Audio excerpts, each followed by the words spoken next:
They had, at the end of the game, they had both their corners out. They were missing some wide receivers. T.Y. Hilton was out. I mean, it was there for the taking. And all you have to do if you're a player, and every player does this, is look at the standings. Doug Marrone was in the meeting talking about, hey, here's who we are right now. Here's where we want to be. We got to beat the Colts to be where we want to be. Simple as that. So the players understood it. It's just the fact that, and I'm the first one to come forward and say that I suffered from this more than probably anybody, was the fact that you want to put on this facade for the media. You know, you basically want to say, I mean, for instance, the year with Mike Mularkey, it was a horrible year. All right. Yeah. And we didn't win a lot of games. When the microphone was in front of my face, I didn't say what I really wanted to say because I knew it wasn't going to be beneficial to the team, and I knew the PR people were probably going to yell at me for saying it. I just want to say, listen, we suck. We're trying hard out there, but we just suck. And it sucks hearing it on the radio. It sucks that the fans aren't happy. I'm not happy. We suck. That's what I wanted to say. But, you know, having to abide by the status quo, I was like, yeah, you know, I mean, we just we play a little flat today, you know, I mean, and it starts with me and then the defensive line, you know, we have to take more pride. And but I think, you know, we're going to watch the film, get better from there, come out next week and put on a good product and yada, yada, yada. You know, there's the completely generic stuff. And that's the way it's got to be. I'm not saying Nick Foles was generic because I think Nick Foles came from a place where he was speaking truthful.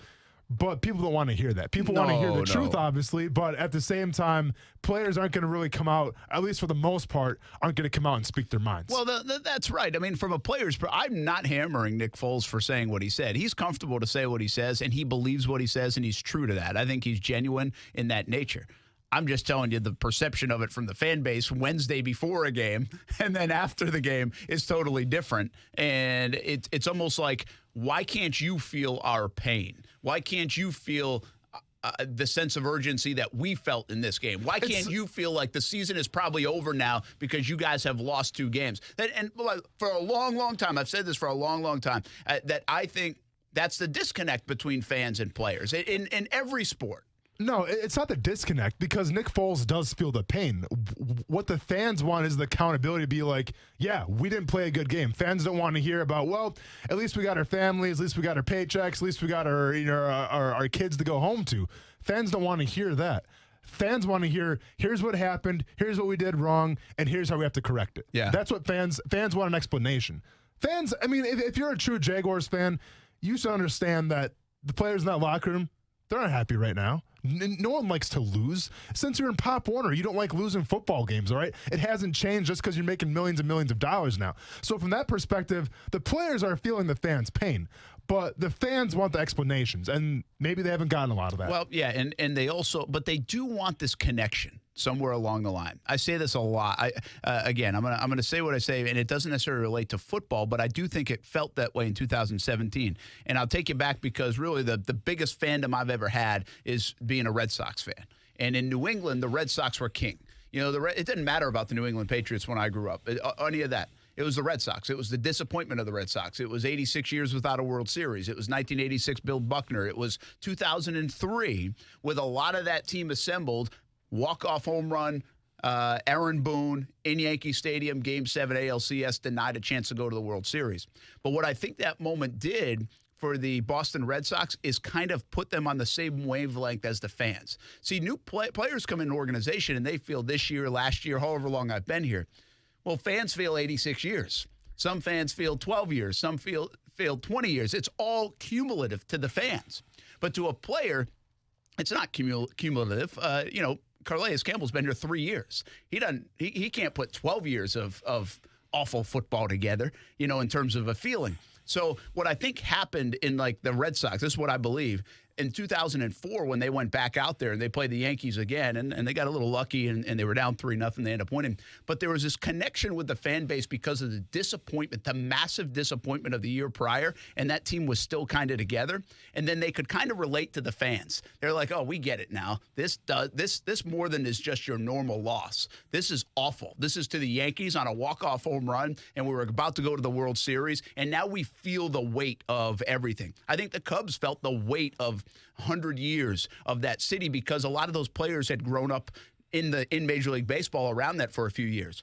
And so I liken it a little bit to what the Jags did in 2016 to 17. In 2016, it was Gus Bradley's last year. Everybody thought, okay, they can win. They've got some talent to win. And they were so disappointed by the way that went, 3-13. And a lot of those players, though, they took that experience and they turned it into the next year. And I think there was a connection between the last decade of losing from Jags fans and that locker room and that team and some of those young players that said, man, you're right, this does stink. I mean, we thought we were going to be good. We're not good. I mean, I get it. That's like being a fan. And in 17, that kind of changed. You know, there was this little different – it was like everybody was connected. Like, we get it. We're feeling this from the city. And that's a disconnect that I think happens all across but in sports because it's a different world. What happens inside that building is so different than what happens outside the building. Like, again, I can talk to some people in the building yesterday and like, man, you were all fired up on the radio yesterday. It's like, yeah, you know why? Because selfishly for me, it's not from a fandom point of view. It's from a work point of view and kind of what I want to feel from the fans. And we had a little bit of that in 17, but 11 out of 12 years here in Jacksonville, we felt this in November and December. That's the disappointment of it right now. Well, how can I expect Chris Conley to feel that way? How can I expect name your player to feel that way? He hasn't been around here 12 years. You know, he can't draw that same connection. Chris Conley went to the playoffs, I think, all 4 years in Kansas City. This is new to him. Well, it's old to everybody here, you know? And I'm not putting anything on Chris Conley. I'm just saying that's where the disconnect is, where you cannot even gauge, as a player, the disappointment of the fan base. And it's not really your job to, but I just don't think you can even gauge it. I disagree, because if we talk about connection or disconnection, it's simple. If you're winning championships, if you're winning ball games, there's going to be a connection there. Why? Because the fans are going to praise you. The fans are going to be like, he's playing really well. He's playing really well, and hence the connection is born. If a team comes out and they suck, then it's just going to be like, well, this player's got to go, this coach has to go, this coach has to go. So it's going to be negativity. And one of the classic, breeds for disconnect is negativity. So if you're losing all the time, of course fans are going to be disconnected because they have nothing good going for them. But if you win games like you did back in 2017, where it felt like it was everybody, you had Jalen Ramsey coming back from Pittsburgh, in a stadium of whatever it was. I think it was like 10,000, 20,000 people saying, we're going to go over here and we're going to win. And, he said some pretty choice words, but everybody was with him. Everybody felt a part of it. People wanted to experience that. People bought the ticket because they wanted to go on the ride. Simple, because they're winning.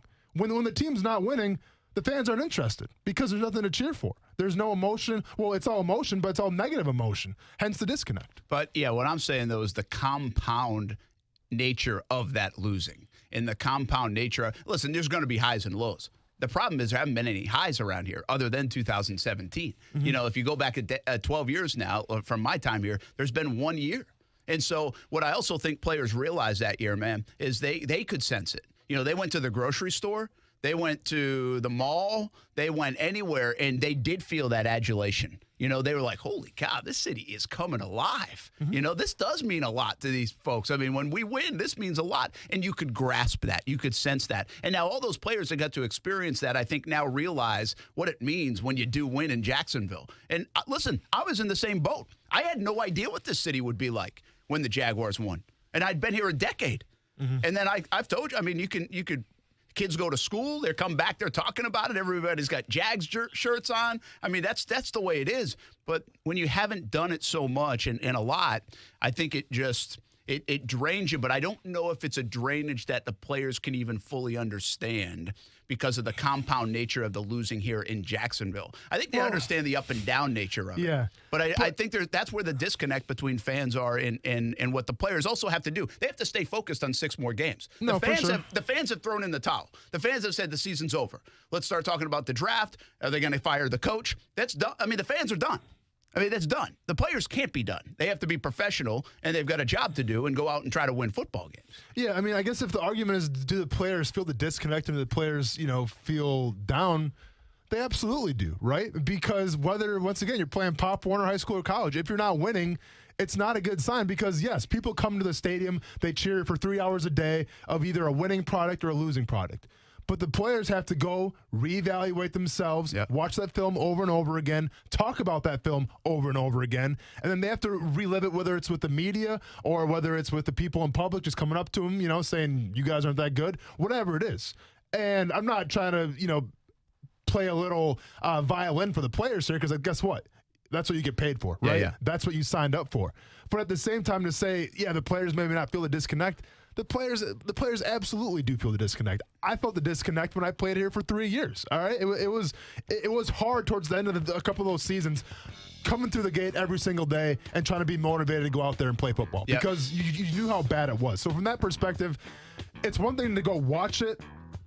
It's another thing to have to actually be a part of it and have it be your job and live it. Yeah, and I'm not saying this, by the way, in bad light on the players. I'm trying to explain to people it's a different world when you're inside that building. I mean, they don't listen. Some people just don't listen to that outside world. Let me just ask you this real quick. When you ever remember...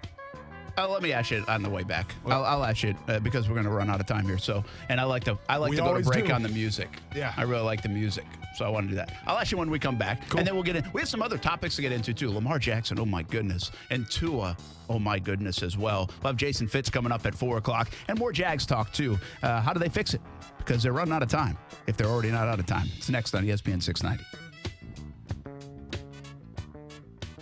Action Sports Jax with Brent Martineau on ESPN 690 is brought to you by Best Bet Jacksonville and Orange Park. Now, the First Alert forecast on ESPN 690. Mostly to partly sunny today, mild afternoon temperatures near 70. Join me beginning at 5 p.m. for CBS 47 Action News Jax from the First Alert Weather Center. I'm Chief Meteorologist Mike Burrish. The Weather Center is brought to you by Beard's Diamonds, where you can get 20% off store-wide, including loose diamonds with special financing, only at Beard's Diamonds. Peace of mind. It's one of the most important things we can have, and sometimes the most elusive. I'm Mark Anajar from the Law Office of Anajar & Levine. Falls can be embarrassing. Your first reaction might be to get up, but always make sure to check yourself for any injuries. Examine your surroundings to see what caused you to fall. Take pictures if possible, and call the manager to make a formal report. If you've been injured in a slip and fall accident, call the law offices of Anajar & Levine at 904-600-4000. That's 904-600-4000. Office in Jacksonville. Attention men and women. If you would like to get your hair back, then you need to listen to some of our clients. John in Orange Park. IHRS showed me what was causing my hair loss and helped stop it. Call IHRS now at 904-777-IHRS. Find out how to grow your hair back with a free hair and scalp examination. Mike from Bay Meadows. I finally found the most experienced company who could restore my hair. Now I have hair where I had none before. Results guaranteed. Diane from Ponte Vedra. Now I have what lotions couldn't give me. Thick, beautiful hair. Find out why you're losing your hair and how to grow your hair back. Call 904-777-IHRS for a limited time free hair and scalp examination. Now my hair will grow for the rest of my life. Thanks, IHRS. Thank you, IHRS. Thanks, IHRS, for giving me my hair back. Hurry, this free examination, normally $199, is yours for free and good only through Sunday. For your free examination, call IHRS at 904-777-IHRS. That's 904-777-4477. Call now. What's up, Jacksonville? This is Allie McDeal from both Best Bet Card Rooms in Jacksonville and Orange Park. Head to either Best Bet location November 30th for a chance to win $12,000. Jump in a cash game at either location for a monster high hands. The player with the highest hand between noon and 6 p.m. will receive $6,000. Stick around. The high hand will reset, and the player with the highest hand between 6 p.m. and midnight will also receive $6,000. For more detailed information, visit them on the web at bestbetjax.com. Best Bet, where anybody can win. Say hello to your new secret advertising weapon, your own branded mobile phone number. Star Mobile provisions vanity mobile numbers prefixed by Star, providing audiences an easy way to reach your business. Give it a try now by dialing Star Mobile from your mobile phone. That's Star Mobile. It's time to chub it up with my favorite wings in the Jacksonville area. Hey everyone, this is Brent Martineau. You want the best wings in town? Mr. Chubby's Wings is the place to go. 2 locations, one on the west side and one in Fleming Island. I've been to both. Then I called the owner up and said, hey, I like the wings so much, I want to endorse them. It's a true story. And here we are. Bring the family on Mondays to the Fleming Island location for 50-cent wings. Tuesdays at the West Side location, it's all-you-can-eat wings. Try the Maple Cajun or the Johnny-style wings. Chub it up at Mr. Chubby's Wings. Small business owners, it's been a great year, and now it's time to begin to make some end-of-year decisions. Instead of giving your hard-earned money to the tax man, consider reinvesting in your business with a quality pre-owned truck, van, or commercial work vehicle from Jacksonville Truck Center. With the largest selection of pre-owned work vehicles in North Florida and easy commercial financing, let us be your one-stop shop to get the job done today. We're on the corner of Arlington Expressway and Southside Connector. Stop by today or visit us at jacksonvilletruckcenter.com.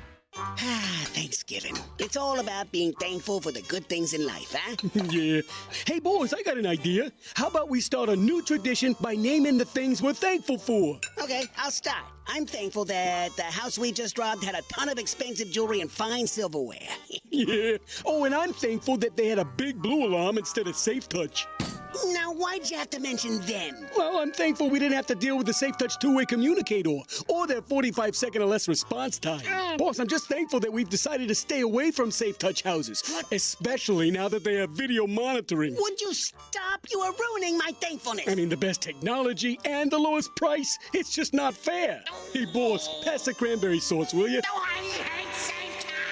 At Safe Touch, we don't claim to be the largest alarm company, just the best. Hi, I'm Lester Jackson, owner of Safe Touch Security Systems. No one beats our technology or our price. Call Safe Touch today at 888-723-8682 or go to safetouch.com. State license number EF233. Hey everybody, Trey Wingo here from Golic & Wingo. Thanks for making ESPN 690 the fastest growing sports station in Jackson. It's clear Northeast Florida has great taste in radio. I mean, you're listening to me every morning, right? Join the ESPN 690 team and get your business notice today. The First Coast is making the switch to ESPN 690, and there's no better time to get your business in front of them. Call ESPN 690 today, 245-8732. That's 245-8732. Grow your business today on the new ESPN 690. Golic and Wingo. I don't know if I've ever felt worse for a kid in the league than Josh Rosen, It's like deja vu for him. He's going through this all again. We may never know what Josh Rosen could or could not have been because of the two situations he's found himself. Golic and Wingo, weekdays at 6 Eastern on ESPN Radio and ESPN2.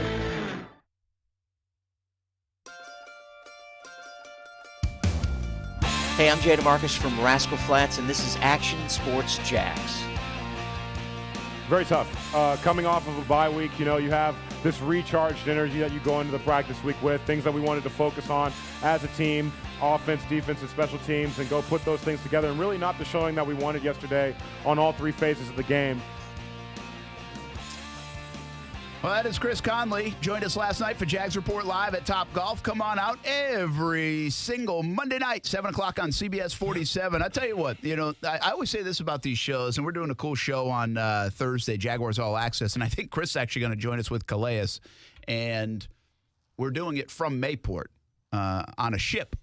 And We're actually going to do our radio show there on Thursday as well. Okay. So that's where All Access will be.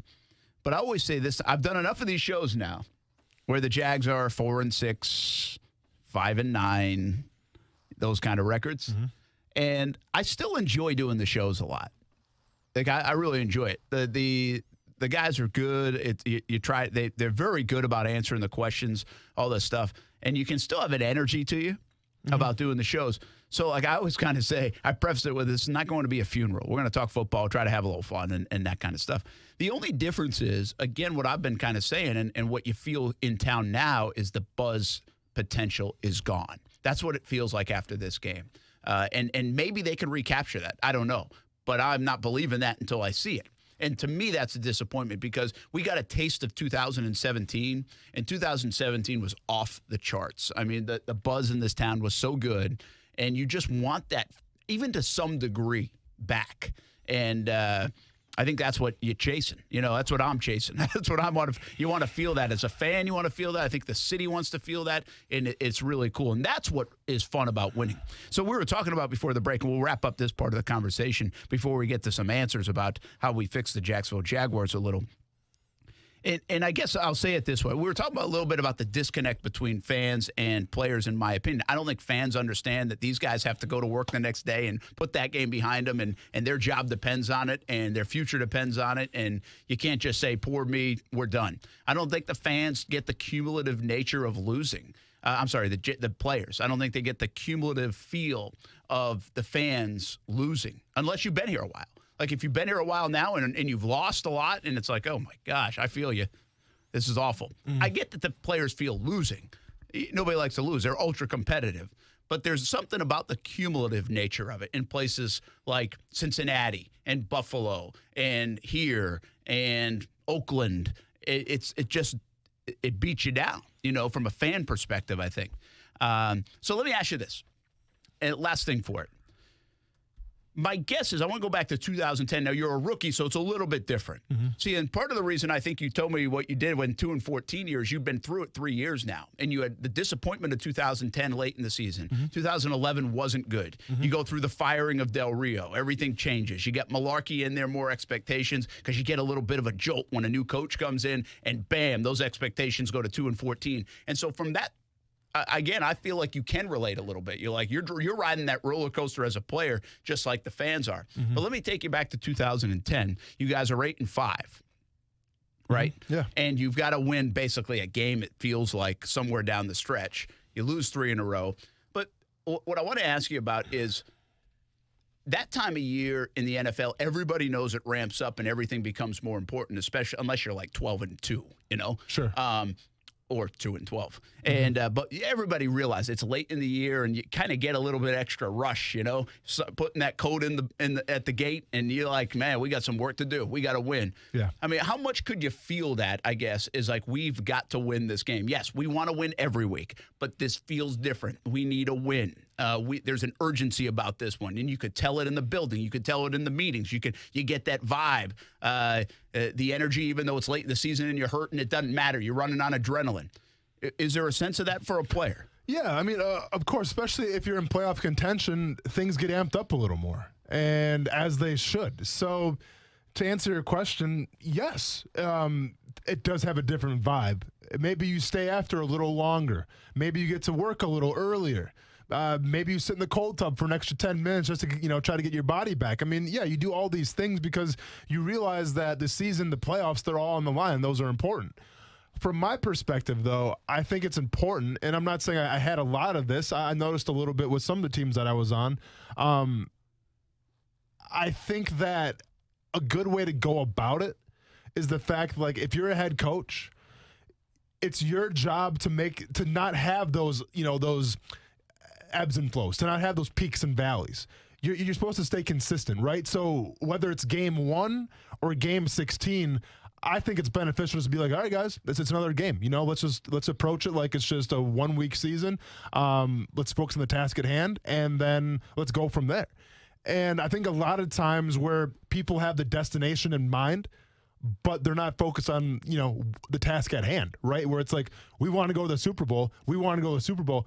Very cool. But how do you get there? I get you. Winning game by game by game. So from that perspective, if I was a coach, I would approach it like that, where some coaches want to divide the season up into quarters. All right, first quarter, second quarter, third quarter, fourth quarter. Obviously, the fourth quarter, most important quarter of the season, right? That's when we can really go to the playoffs. And I've had that happen to me before, obviously. But I think if you just focus on a one game a week kind of, or one game at a time kind of philosophy, I just feel like you can stay even keeled because listen, there's going to be ups and downs in any NFL season. I don't care what team it is. Unless you're the 1972 Miami Dolphins, there's going to be ups and downs, right? There's going to be wins and losses. But the most important part is just maintaining that flow. And I think if you do that 1 week at a time, you can do that. But you know what, man? If you were taking a class in college or in high school, whatever, but let's go to college, and you have all semester. The best way to handle that semester would be to do your homework and do your tests and do everything and be consistent with it. Those are the best students probably. But a lot of students will say, all right, we'll go here, whatever. We got an 85, we got this or that. Finals. And then on final week, you cram it in. You are fully focused. Yeah. You stop the partying. You stop staying out late, whatever it might be. Yeah. But you fully focus. Yep. You get my point? I do. Where human nature says, I know this is bigger than last week's game. You can tell, I know you're programmed to go 24 hours a day. I know you're programmed to go one game at a time. But this is bigger than last week or next week. And I know it is. And because if there isn't today, if we don't get it done today, there's probably not a tomorrow or a tomorrow in 3 weeks. And so I guess that's kind of my point of it. And I think it's natural for a player later in the season. I think in the World Series, it's natural for them to know that so much and put everything aside. Don't even answer text messages because it's the World Series. The season's ending one way or another. So I have got to erase everything else. Even if it's a little outside the norm, I've got to erase everything else. My point is, I think that's really hard to do in Week 10, Game 10, in Week 11, because there's so much season left, even when you're 4-5. And so I guess that'd be the last part of the question. Do you ever remember getting into before you guys got to 8-5? Maybe that year I can't remember. You were 5-5. But, man, it felt like that 6-5 game. You needed to do all those things you might do in a Week 17, even though it was only Week 11. You get my point? Yeah, I get what you're saying, but to be fair, I was a rookie, and I was just focused at the task at hand. I don't know what the hell I was doing in 2010 either, so it's unfair. And I think a lot of guys are like that. But here's a problem, though. And you talk about the disconnect of the fan base and things like that. The Cincinnati Bengals right now, their disconnect from the Cincinnati Bengals, and you were at that game. Yeah. Not a lot of people there. But their disconnect, I think, is a lot different than the Jaguars fans disconnect with the team right now. And I say it like this. Because if you look at expectations for the Cincinnati Bengals, I think when A.J. Green went out, the writing was kind of on the wall, right? We have Andy Dalton. He's been okay, but he hasn't won a big playoff game yet. We have a new head coach. We have a brand new philosophy and everything. If you're a Bengals fan, you're like, yeah, it's probably going to be one of those years, you know what, let's tank for Tua, whoever it's going to be now, and let's just go on for the ride. But if you're a Jaguars fan, you're more upset because you saw the glimpses of brilliance, and you have a nucleus of guys that were on that 2017 team that are on this current team right now. So the Jaguars have had that taste of success. And whether you thought they were going to go 8-8, 500, maybe just miss the playoffs or maybe make the playoffs, there was expectations. And the problem right now with the Jacksonville Jaguars and the problem with their fan base is the fact that those expectations aren't even close to being met yet. And that's where all the anger and frustration comes, and rightfully so. Yeah, no, I get it. You know, it's interesting as you're saying that. I think the Bengals and the Bengal fans, the team and the players, actually do have a common thought when it comes to connection, and that's embarrassed. Because when they've reached a point they're 0-9 or 0-10, right? You don't want to do that. You don't want to be. It's one thing to go 2-14. It's another thing to go 0-16. Yeah. And if it's tracking toward that, there's a level of embarrassment that you can actually relate to the fans. But let's be honest, though. You want to wear a bag over your head too. No, for sure. But let's be honest. So we're talking about the Cincinnati Bengals. Their sports media people, they weren't bragging up like, all right, they're going to beat the Steelers, going to beat the Browns, and they're winning the AFC North. No one was talking about the Bengals winning. Everybody saw the writing on the wall, so they're not disappointed because they kind of expected it. With the Jaguars, no one really saw this coming. Nah, not like this. Not like this. Not with everything kind of in front of you. Foles coming back, you're healthy, all the way it materialized. Yeah. I think you're right. Hey, when we come back, how do you fix it? Let's fix it. Can we do it? Maybe they'll hire us down there. It's next on ESPN 690. The ESPN 690 High School Football Game of the Week. Every Friday, hear a local high school football play-by-play. Everybody all fired up here at the Graveyard. Griffin's in the backfield once again. Same play. The Vikings give it to Griffin over the left side. He'll walk into the end zone. And the Reigns Vikings win the football game over the Sandalwood Saints in overtime on a 2-point conversion. They just went big on little and basically took care of business. You can hear the games by listening in your car to ESPN 690 or find the live stream on Facebook, YouTube, Twitch, and Twitter. Just search ESPN 690 Jax. New flavors and a rating that would make man jealous. Hey, everyone, this is Austin Lane. And I'm Brett Martineau. Vita de Louis recently got a 98 rating. It's new, and it's getting rave reviews. Made in Tequila, Mexico, and shipped directly to Jax Beach. Vita de Louis is available in 3 flavors. And those flavors are Blanco, Reposado, and Añejo.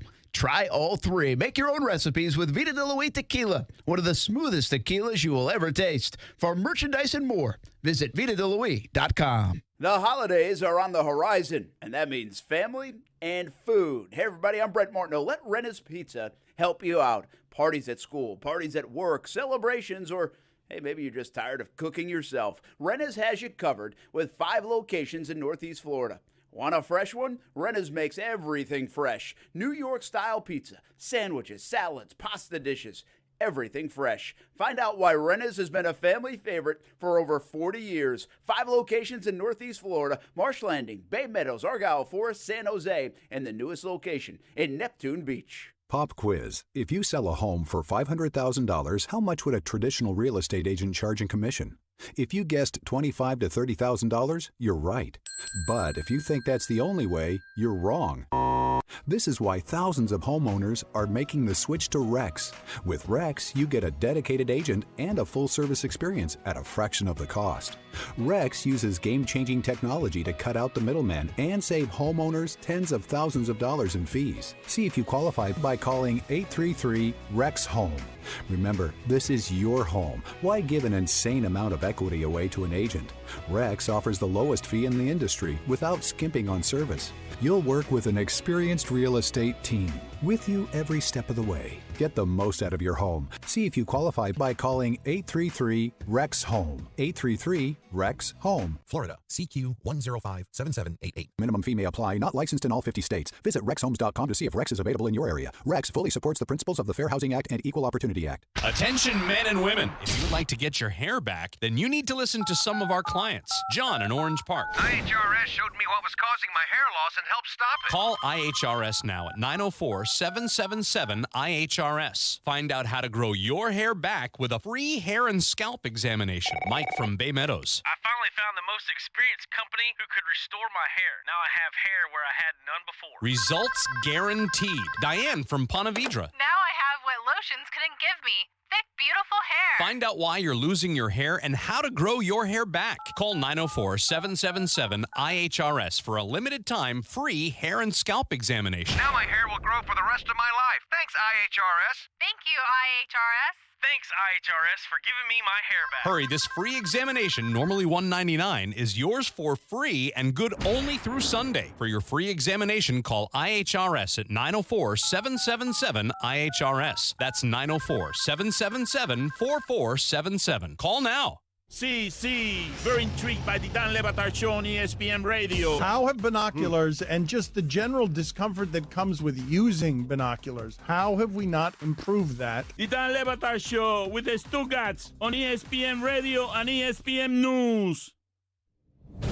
Brent Martineau. You see him every day on CBS 47, Fox 30, Action Sports Jax. Austin Lane. He's a former Jag star and current MMA fighter. Broadcasting live from the Anajar and Levine studio. This is Action Sports Jax on ESPN690 and ESPN690.com. It is very possible for this team to make it to the playoffs, but there has to be a decision that's made by the leaders on the team telling everyone, hey, we got to look in the mirror and we got to know exactly where we're at right now, and there can be no mistakes. Yeah, no mistakes. You know, one phrase I'm tired of saying around here is margin of error. There's no margin of error. We know it. Listen, they might have wasted their margin of error, quite frankly, unless they're going to roll off 6 in a row. And I don't know. We talked about it a little bit yesterday at the end of the show. I mean, it might be more about, it's not about the playoffs right now. It might be more about saving jobs if you're in that building. And 8-8, 9-7, does that get to it? That would be 4-2 or 5-1 record down the stretch. That would make everybody feel a little bit better. And, you know, I know you're not in a good place right now. And you say, I don't care, fire him anyway. Well, you'd feel different in a month if they won 5 out of the last 6 games. You would. I mean, I think, I'm not saying you wouldn't want everybody fired, but I just think your emotion would be a little bit different. You'd feel a little bit different. You'd be like, well, you know, Foles was rusty in that one game. And the Jags, well, Miles Jack played a terrible game on defense, and they got obliterated. But they fixed stuff. Well, that's the thought. Yeah. You don't think so? If they go 4-2 and 5-1, you don't think we're going to sit here in late December and say, well, you know what? They didn't have the quarterback for 8 weeks, and they had the Jalen Ramsey stuff. And, yeah, they played piss poor for three weeks against the run. You know, I mean, that's just natural. No, yeah, well, of course, like, you're going to be emotional after that kind of loss to the Colts, but it's not just Miles Jack. It's not just Mick Foles. It's the team collectively, you know, and listen, we can break down the Titans game later and what I think is going to happen for the Tennessee game. And it's the NFL. We got all week to do that. Well, yeah, but I'm saying it's the NFL. So every single I'm week. going to go down to Caterpillar and do the show that day. Let's get it. For the bulldozer. Get it, man. So every single week, man, it seems like, you know, anything can happen. So we'll get into that later. But I'm saying fans have a right to be upset right now. I'm upset. I was upset yesterday because what you saw from that team, Brent, it wasn't just 2 guys. It was literally the entire team. Set aside from DJ Chark, maybe Yannick Ngakoue for a little bit. So when you have that, Brent, I'm not saying let everybody go. I'm not saying that right now. But people got to be held accountable, man. You know, I I can't drive this point home enough. The Jaguars should have won that game. If you go roster to roster right now, I'm taking the Jaguars every single time. And you may say I'm crazy. I get it. The Colts are good on offense, the offensive line. Their defensive line's pretty solid as well. But they had a bunch of no-name receivers. They had a bunch of no-name secondary guys, and the Jaguars can have success. So I get what you're saying where in a couple weeks if they go 5-2 or whatever, which I have a hard time picturing it. But if they do that, you still have to remember this game.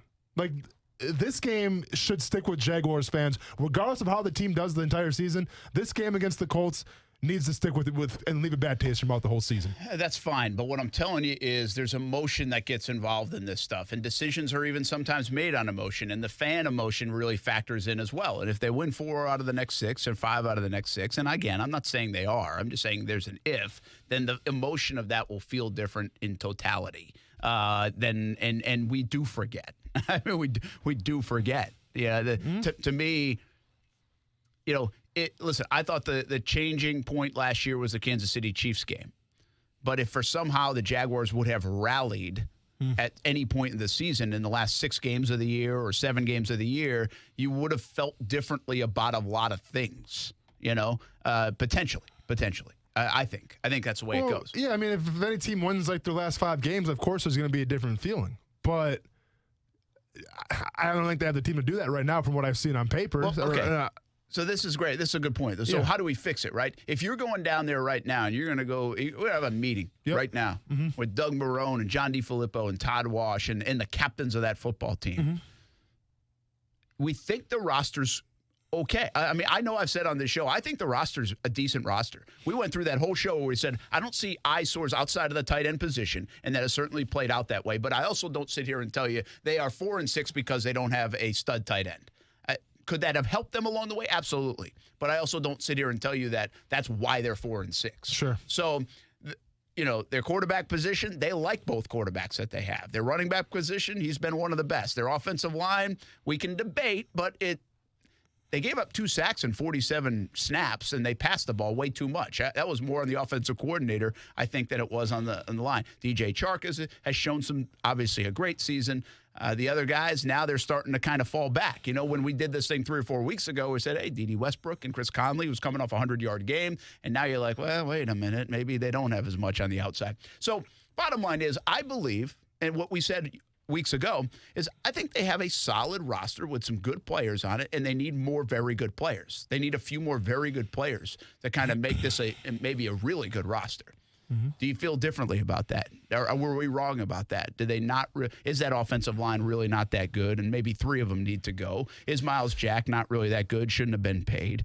Is Calais Campbell too old? And this is going to be it now, where we wouldn't have said that maybe three weeks ago. Yeah. You know, how do you feel about their roster? So let's go position by position. I've said the offensive line I don't think has been that good in the running game, and I've said that many times. I said that if you look at Leonard Fournette and his success, he usually has 1 to 2 long runs per game, but on a consistent basis, he's not averaging 4 or 5 yards a pop. Usually, he'll be stuck behind the line, and every once in a while he'll break out in one.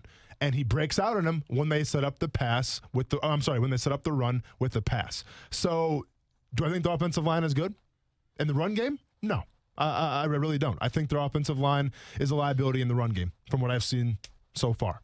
Now, in the pass game, offensive line, are they good? I think they're middle of the road. I don't think they're the worst offensive line in the NFL, and they're certainly not the best. So I put them right in the middle of the road. So from that perspective, I don't know. If you want to break down Brandon Linder and Andrew Norwell and say, well, we're paying these guys this much money, and I'm not sure where they rank right now in the NFL as tops of, highest paid centers, highest paid guards. But then go ahead and ask yourselves, are you getting a return on your investment? And if you can answer yourself and say yes, then cool, keep them. If not, see you later. Yeah, just the way it is. Let me ask you this: do you think? Because we don't need to do this for every position, but do you think they are? Is that the eyesore of their offense right now? Are things not clicking on offense? They've scored 3 points and 13 points because of their offensive line. The eyesore of the offense is Nick Foles and the offensive line. Yes. So both those things combined. What did you say the first one? Foles. Yeah. The other day. Yeah, for sure. I mean, all I have to go off of right now is what I've seen from Foles. Obviously. And what I've seen from Foles is he's an eyesore. Okay. So, but then can you fix that? We go have this meeting with Marone and DiFilippo and Brandon Linder and Nick Foles and say, all right, how are we fixing this? Is it a fixable thing in 6 games? Absolutely not, because here's the problem. You already committed to Nick Foles. You're not going to put Nick Foles back on the bench now and then bring back Gardner Minshew. You've already made your bed. Now you got to lay in it. So do you think they win that game or play a lot better with Minshew in there the other day? They're not going to play worse. I literally cannot see Minshew playing any worse yesterday or on Sunday than Foles did. You want me to show you a tape from 3 weeks ago? I'm just saying right now, Brent. I'm being honest, man. I honestly think that if you would put Minshew in, I thought he would have did better than Foles. Well, again, there's a high chance of that. I mean, I probably could pick 30 quarterbacks, and it's not like Foles was great. I can show everyone's tape where they do bad, and I can point out here, Patrick Mahomes did bad here. Phillip Rivers did bad last night. That's fine. And those are great quarterbacks. Yeah, Minshew had a bad game. But what I just said is I think if you put Nick Minshew in that game, I think he does better than Foles. Well, then that's one of your fixable things. I mean, but it's not fixable, though, because there's no point in talking about it because the Jaguars would never go back to Minshew now. Well, we can talk about it. Okay, well, there you go then. I mean, listen, I was adamant and saying... We'll go fly a plane again. No, for sure. But I was adamant saying... John Phillips. I wouldn't have brought back Foles in the first place. That was my take. So, assuming that we had it my way, Minshew would still be playing right now. There you go. So, all right, I want to ask you a similar question. The other side of the ball, what would you fix? I mean, the bottom line is they got 6 games to go. We need to fix something here. Buy a time machine, go back in time, and put Myles Jack at outside linebacker. The end. That's simple. Have fun going to the that easy. Have fun going to the playoffs. Great. Myles Jack goes to weak side linebacker, and there you go. You're going to the playoffs. Have fun going to the playoffs. Go and get your flux capacitors from Amazon. You're good to go. What are we dealing with here? I'm kidding, man. When we come back on ESPN 690, maybe we'll even sneak in bowling and falling because this topic's going nowhere.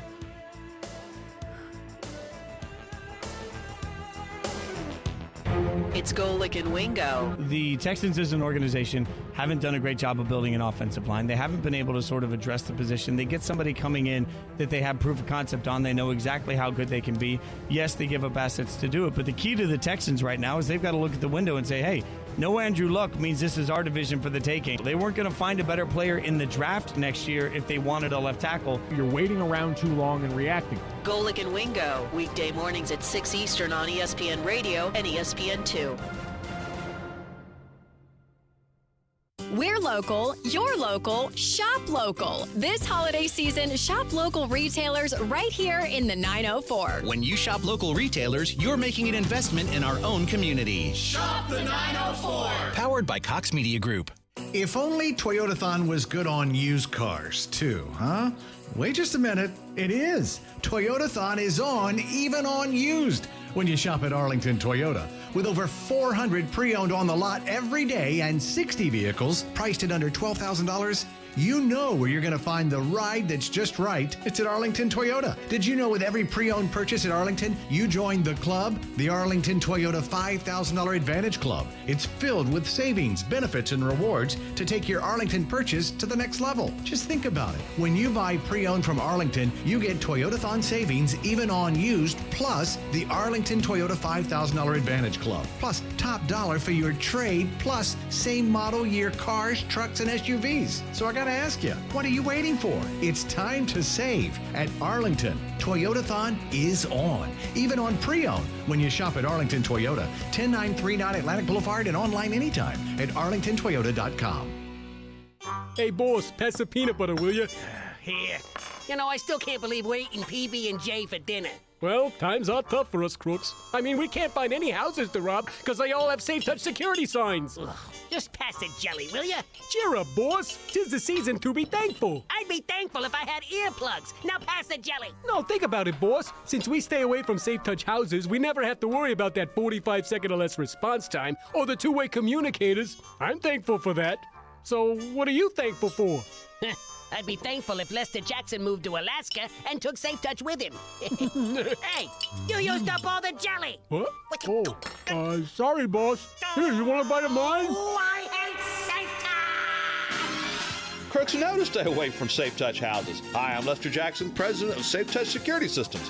No one beats our technology or our price. Call Safe Touch today at 888-723-8682 or go to safetouch.com. State license number EF233. I'm Thea Jeffers, owner of Breezy Jazz Club and T-Works Interior Decorating. It doesn't matter where you come from, it's possible to own your own business. But starting a business isn't easy. The Jacksonville Women's Business Center helped give me the confidence to keep going when the going got tough. At JWBC, I got the training, networking, and support I needed to help me reach my goals. To find out more about how JWBC can help you, visit jaxwbc.com. Small business owners, it's been a great year, and now it's time to begin to make some end-of-year decisions. Instead of giving your hard-earned money to the tax man, consider reinvesting in your business with a quality pre-owned truck, van, or commercial work vehicle from Jacksonville Truck Center. With the largest selection of pre-owned work vehicles in North Florida and easy commercial financing, let us be your one-stop shop to get the job done today. We're on the corner of Arlington Expressway and Southside Connector. Stop by today or visit us at jacksonvilletruckcenter.com. Golick and Wingo. I think my jersey was one of the top-selling jerseys around the world, and I didn't make $1 from it, but nor did I want to. I respect Tim Tebow. I respect his opinion. I love his passion. I just could not disagree with it more. Golick and Wingo, weekdays at 6 Eastern on ESPN Radio and ESPN2.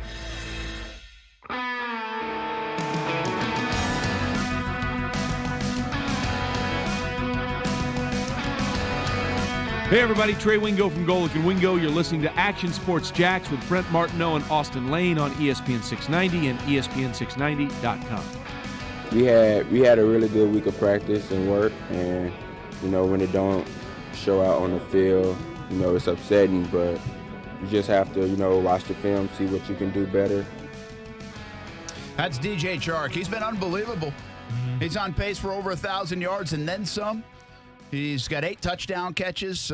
He's really good. Just a really good player. What a great story he is, and one it's hard. You can't even brag about him a little bit more coming out of that game the other day. I mean, I guess we can, but we probably won't. And, yeah, the Josh Allens of the world. Are you a little surprised Josh Allen isn't playing as many snaps, or it's just a rotational thing? I mean, I keep seeing numbers, guys tweeting out like they go back and watch and count the snaps. And no, I think I saw one today. It was like 4 snaps on the first 2 drives for the Colts and 50% of the snaps, if those are accurate. But is that just normal, or with a guy who's as much impact as he's had, are you a little surprised he's not in there a bit more? I mean, it's just simple, though. It's the fact that they're still playing their base defense, and they move Calais back to the big end technique. Allen was playing that technique for a while Darius was hurt, and they didn't really buy into Taven Bryan yet. So then Calais Campbell moved down to the 3, and then Josh Allen got a lot more reps. But now they have faith in Taven Bryan. So Taven Bryan's playing the 3. Calais is playing the big end. Jan's playing the other end, and lo and behold, there's not a spot for Josh Allen, unfortunately. Okay. So, yeah, I'm not really surprised with what they're doing. One more thought on the fix, okay? And how do you fix it? And can you fix it? Doug Marrone said they're going to change practices a little bit. They're going to get after it a little bit more. Well, what does that mean? Can that be a quick fix? Again, we're talking about a quick fix, immediate fix. You can't transform the roster. You can't do those kind of things. Is that the right tack to take? I mean, does something like that work? Well, it has to, right? Because it's like you said, you can't change the roster around right now. What you got is what you got. So you have to make the best of it. So on the offensive perspective, you need to teach the fundamentals. How many holding calls were there called against the Colts? I mean, it seems to be a weekly thing. Now, I think the Jaguars had 8 penalties on the day, which, hey, all things considered, that's a good day for them, because anything over 10, I feel they need to call out. So, having 8 penalties is actually a plus in the Jaguars. But you know how many penalties the Colts had? I think it was 3, man. Trace. Yeah, 3 of them, man. So if I'm Doug Marrone, I should have had a pass interference. I can tell you that, Indianapolis. Yeah. So if I'm Doug Marrone, I'm preaching the basics. We're especially all the offensive line. We're going back to day one. Here's where your hands go. And especially being an offensive lineman like Doug Marrone was, this is in his wheelhouse. All right. Yeah. This is in his ballpark. So you got to drive that point home. And if the point's not getting home, either you find guys that can get the point, or there's consequences. Run a couple gas balls if you have to. I know I sound like I'm a college coach right now, but apparently guys aren't getting the message. So from the offensive line perspective, back to the fundamentals. Now, the philosophy on offense, obviously you have to run the ball more. Yeah, right? They are going to do that. Yeah. You can't put you can't put the game in Foles' hands anymore, because you saw what was going to happen. And I get it. You felt good about Nick Foles coming in the game against the Colts. You say Nick Foles is our guy. He's a Super Bowl MVP, yada, yada, yada. Well, you put it in his hands, and what happened? Didn't win a ball game, okay? So back to the run game, especially against the Tennessee Titans. My concern is they go over the top with the run game now. Yeah, I mean, can you just balance it out? No, for sure. And I think they will. Call I think a regular game. Exactly. I think you're going to see a run game where it's going to be a lot of running, then set up the pass with the play action, and then stuff like that. the way you're supposed to be built. Exactly. So from that perspective, that's what you do on offense. Now on defense, different story completely. And since I'm more of a defensive-minded guy, I probably have a lot more to say about this than the offense. First things first, tackling. All right, the tackling went out the window against the Colts. So guess what? I know I'm Doug Marrone and I'm preaching I'm going to be the players' coach and have these easy practices. No, now we're going back to tackling, and now we're going back to wrapping everybody up and thudding. All right, and if that doesn't be done, then guys are going to have to run. Simple as that, because that's the first step. I don't care about your schemes. I don't care about where Miles Jack's playing. I don't care about any of this. If you guys have bad pursuit angles and you're not tackling, I mean, we're back to Pop Warner. You know what I'm saying? Like, these are very fundamental things here that aren't getting addressed. So if I'm Todd Wash, if I'm the head coach, I'm addressing tackling and pursuit angles, because you're going against a guy named Derrick Henry. And I get it. You guys played against him Thursday night, week 2, week 3? Week 3. So I get it. You guys shut him down. Well, guess what? This is a new week now. And from what I've seen, you guys can't shut anybody down in the run game. And now you're facing one of the best backs in Derrick Henry. So we're going to focus on tackling pretty much the whole week. As far as the game plan and then the scheme's concerned, listen, I was so adamant about going that 3-4 defense, and sometimes we see glimpses of it more on third down. You can't implement a new defense now, okay? It's far too late in the season to do that. So once again, what you got is what you got. And what you got is a defense that you've been running for the past couple years now. From that perspective, the only thing I would really change, because, once again, you can't throw a lot of new wrinkles in, especially with a linebacking core who is inexperienced except Miles Jack.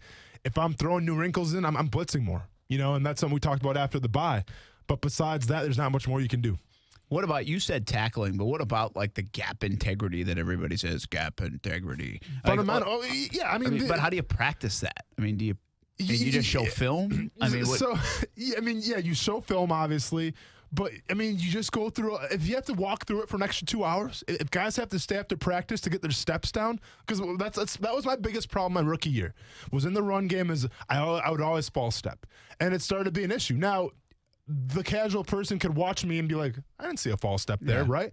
But I'll tell you what, Joe Collins saw it. Yeah. Jack Del Rio saw it. And a false step is see you later. Yeah. Potentially. Mel Tucker saw it. So after practice, I had to take 100 correct steps every single day after practice.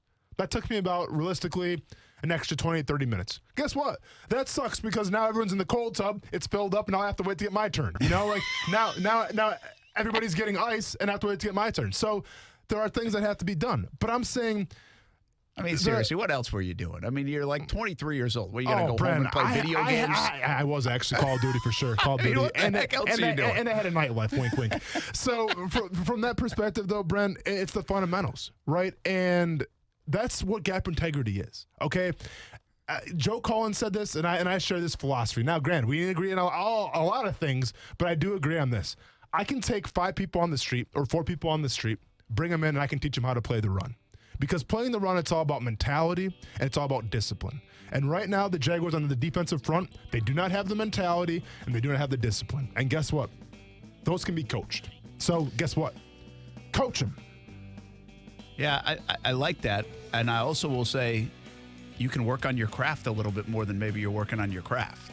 Yeah. Like you said, stay after. Get those extra steps. Phil Mickelson, Tiger Woods, how they end every practice round? They make like 100 3-foot putts, because you know how you lose tournaments if you don't make a 3-foot putt. Yeah. That's just part of being a pro. He's got to be accountable. And you've got to do those things before you can do great things. Yeah. And I guess the most frustrating point is the fact that, Brent, we've seen this how many games? We've seen it against the Texans. 3 now. We've seen it against the Panthers, and now we've seen it against the Colts. And they've only played 10, so that's 30% of the time. That's not good. It's not good. Hey, when we come back, we talk a little college football. Jason Fitz joins us. The impact of Tua, not only on Alabama, but even college football moving forward and this year. It's next on ESPN690. For families worried about making ends meet, we are here. For those struggling with depression, we are here.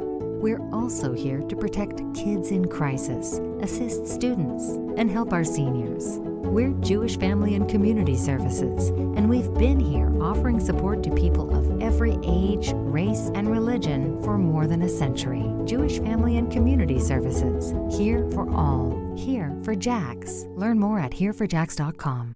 Our partners at BSN Sports, the largest provider of team sports equipment and apparel in the country, would like to thank all of the coaches out there who truly are the heart of the game. While BSN Sports is the best at equipping athletes with a one-stop shop for everything needed to run an athletic program, coaches are the best at equipping lives. And that's the real final score. Learn more about how BSN Sports can save you time off the field so you can impact more lives on it by calling your local BSN Sports sales professional or by visiting bsnsports.com today.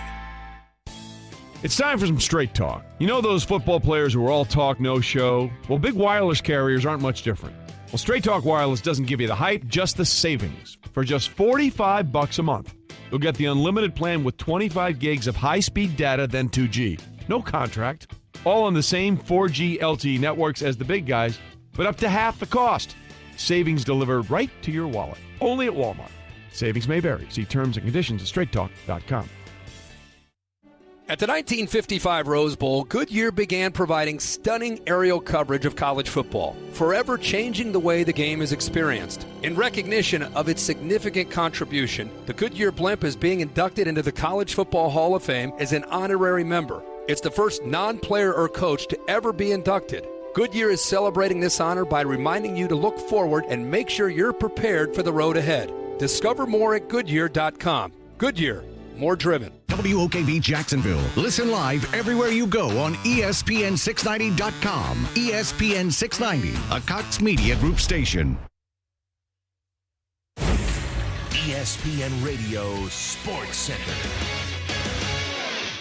I'm Christine Lisi. At this hour, Carmelo Anthony back in the NBA, expected to play his first game since November 18th, 2018 for the Trailblazers tonight against the Pelicans. Portland activated the 35-year-old who will wear number 00. Blazers GM Neil O'Shea had one main reason for bringing Anthony in, explains ESPN's Adrian Wojnarowski.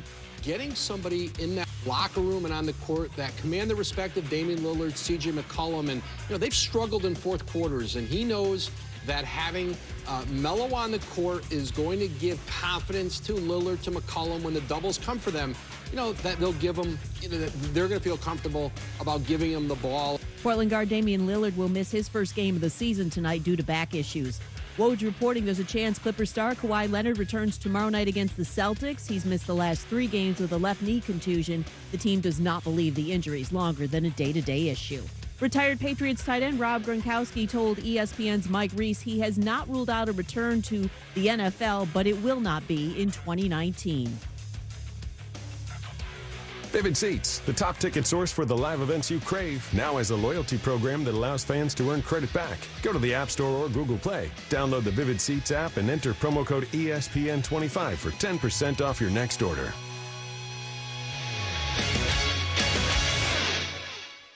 Broadcasting live from the ESPN 690 Anajar and Levine studios. Anajar and Levine Accident Attorneys. Call 904-600-4000. That's 904-600-4000. ESPN 690. Jacksonville's home for ESPN Radio. Brent Martineau. You see him every day on CBS 47, Fox 30, Action Sports Jags. Austin Lane. He's a former Jag star and current MMA fighter. Broadcasting live from the Anajar and Levine studio. This is Action Sports Jags on ESPN 690 and ESPN690.com.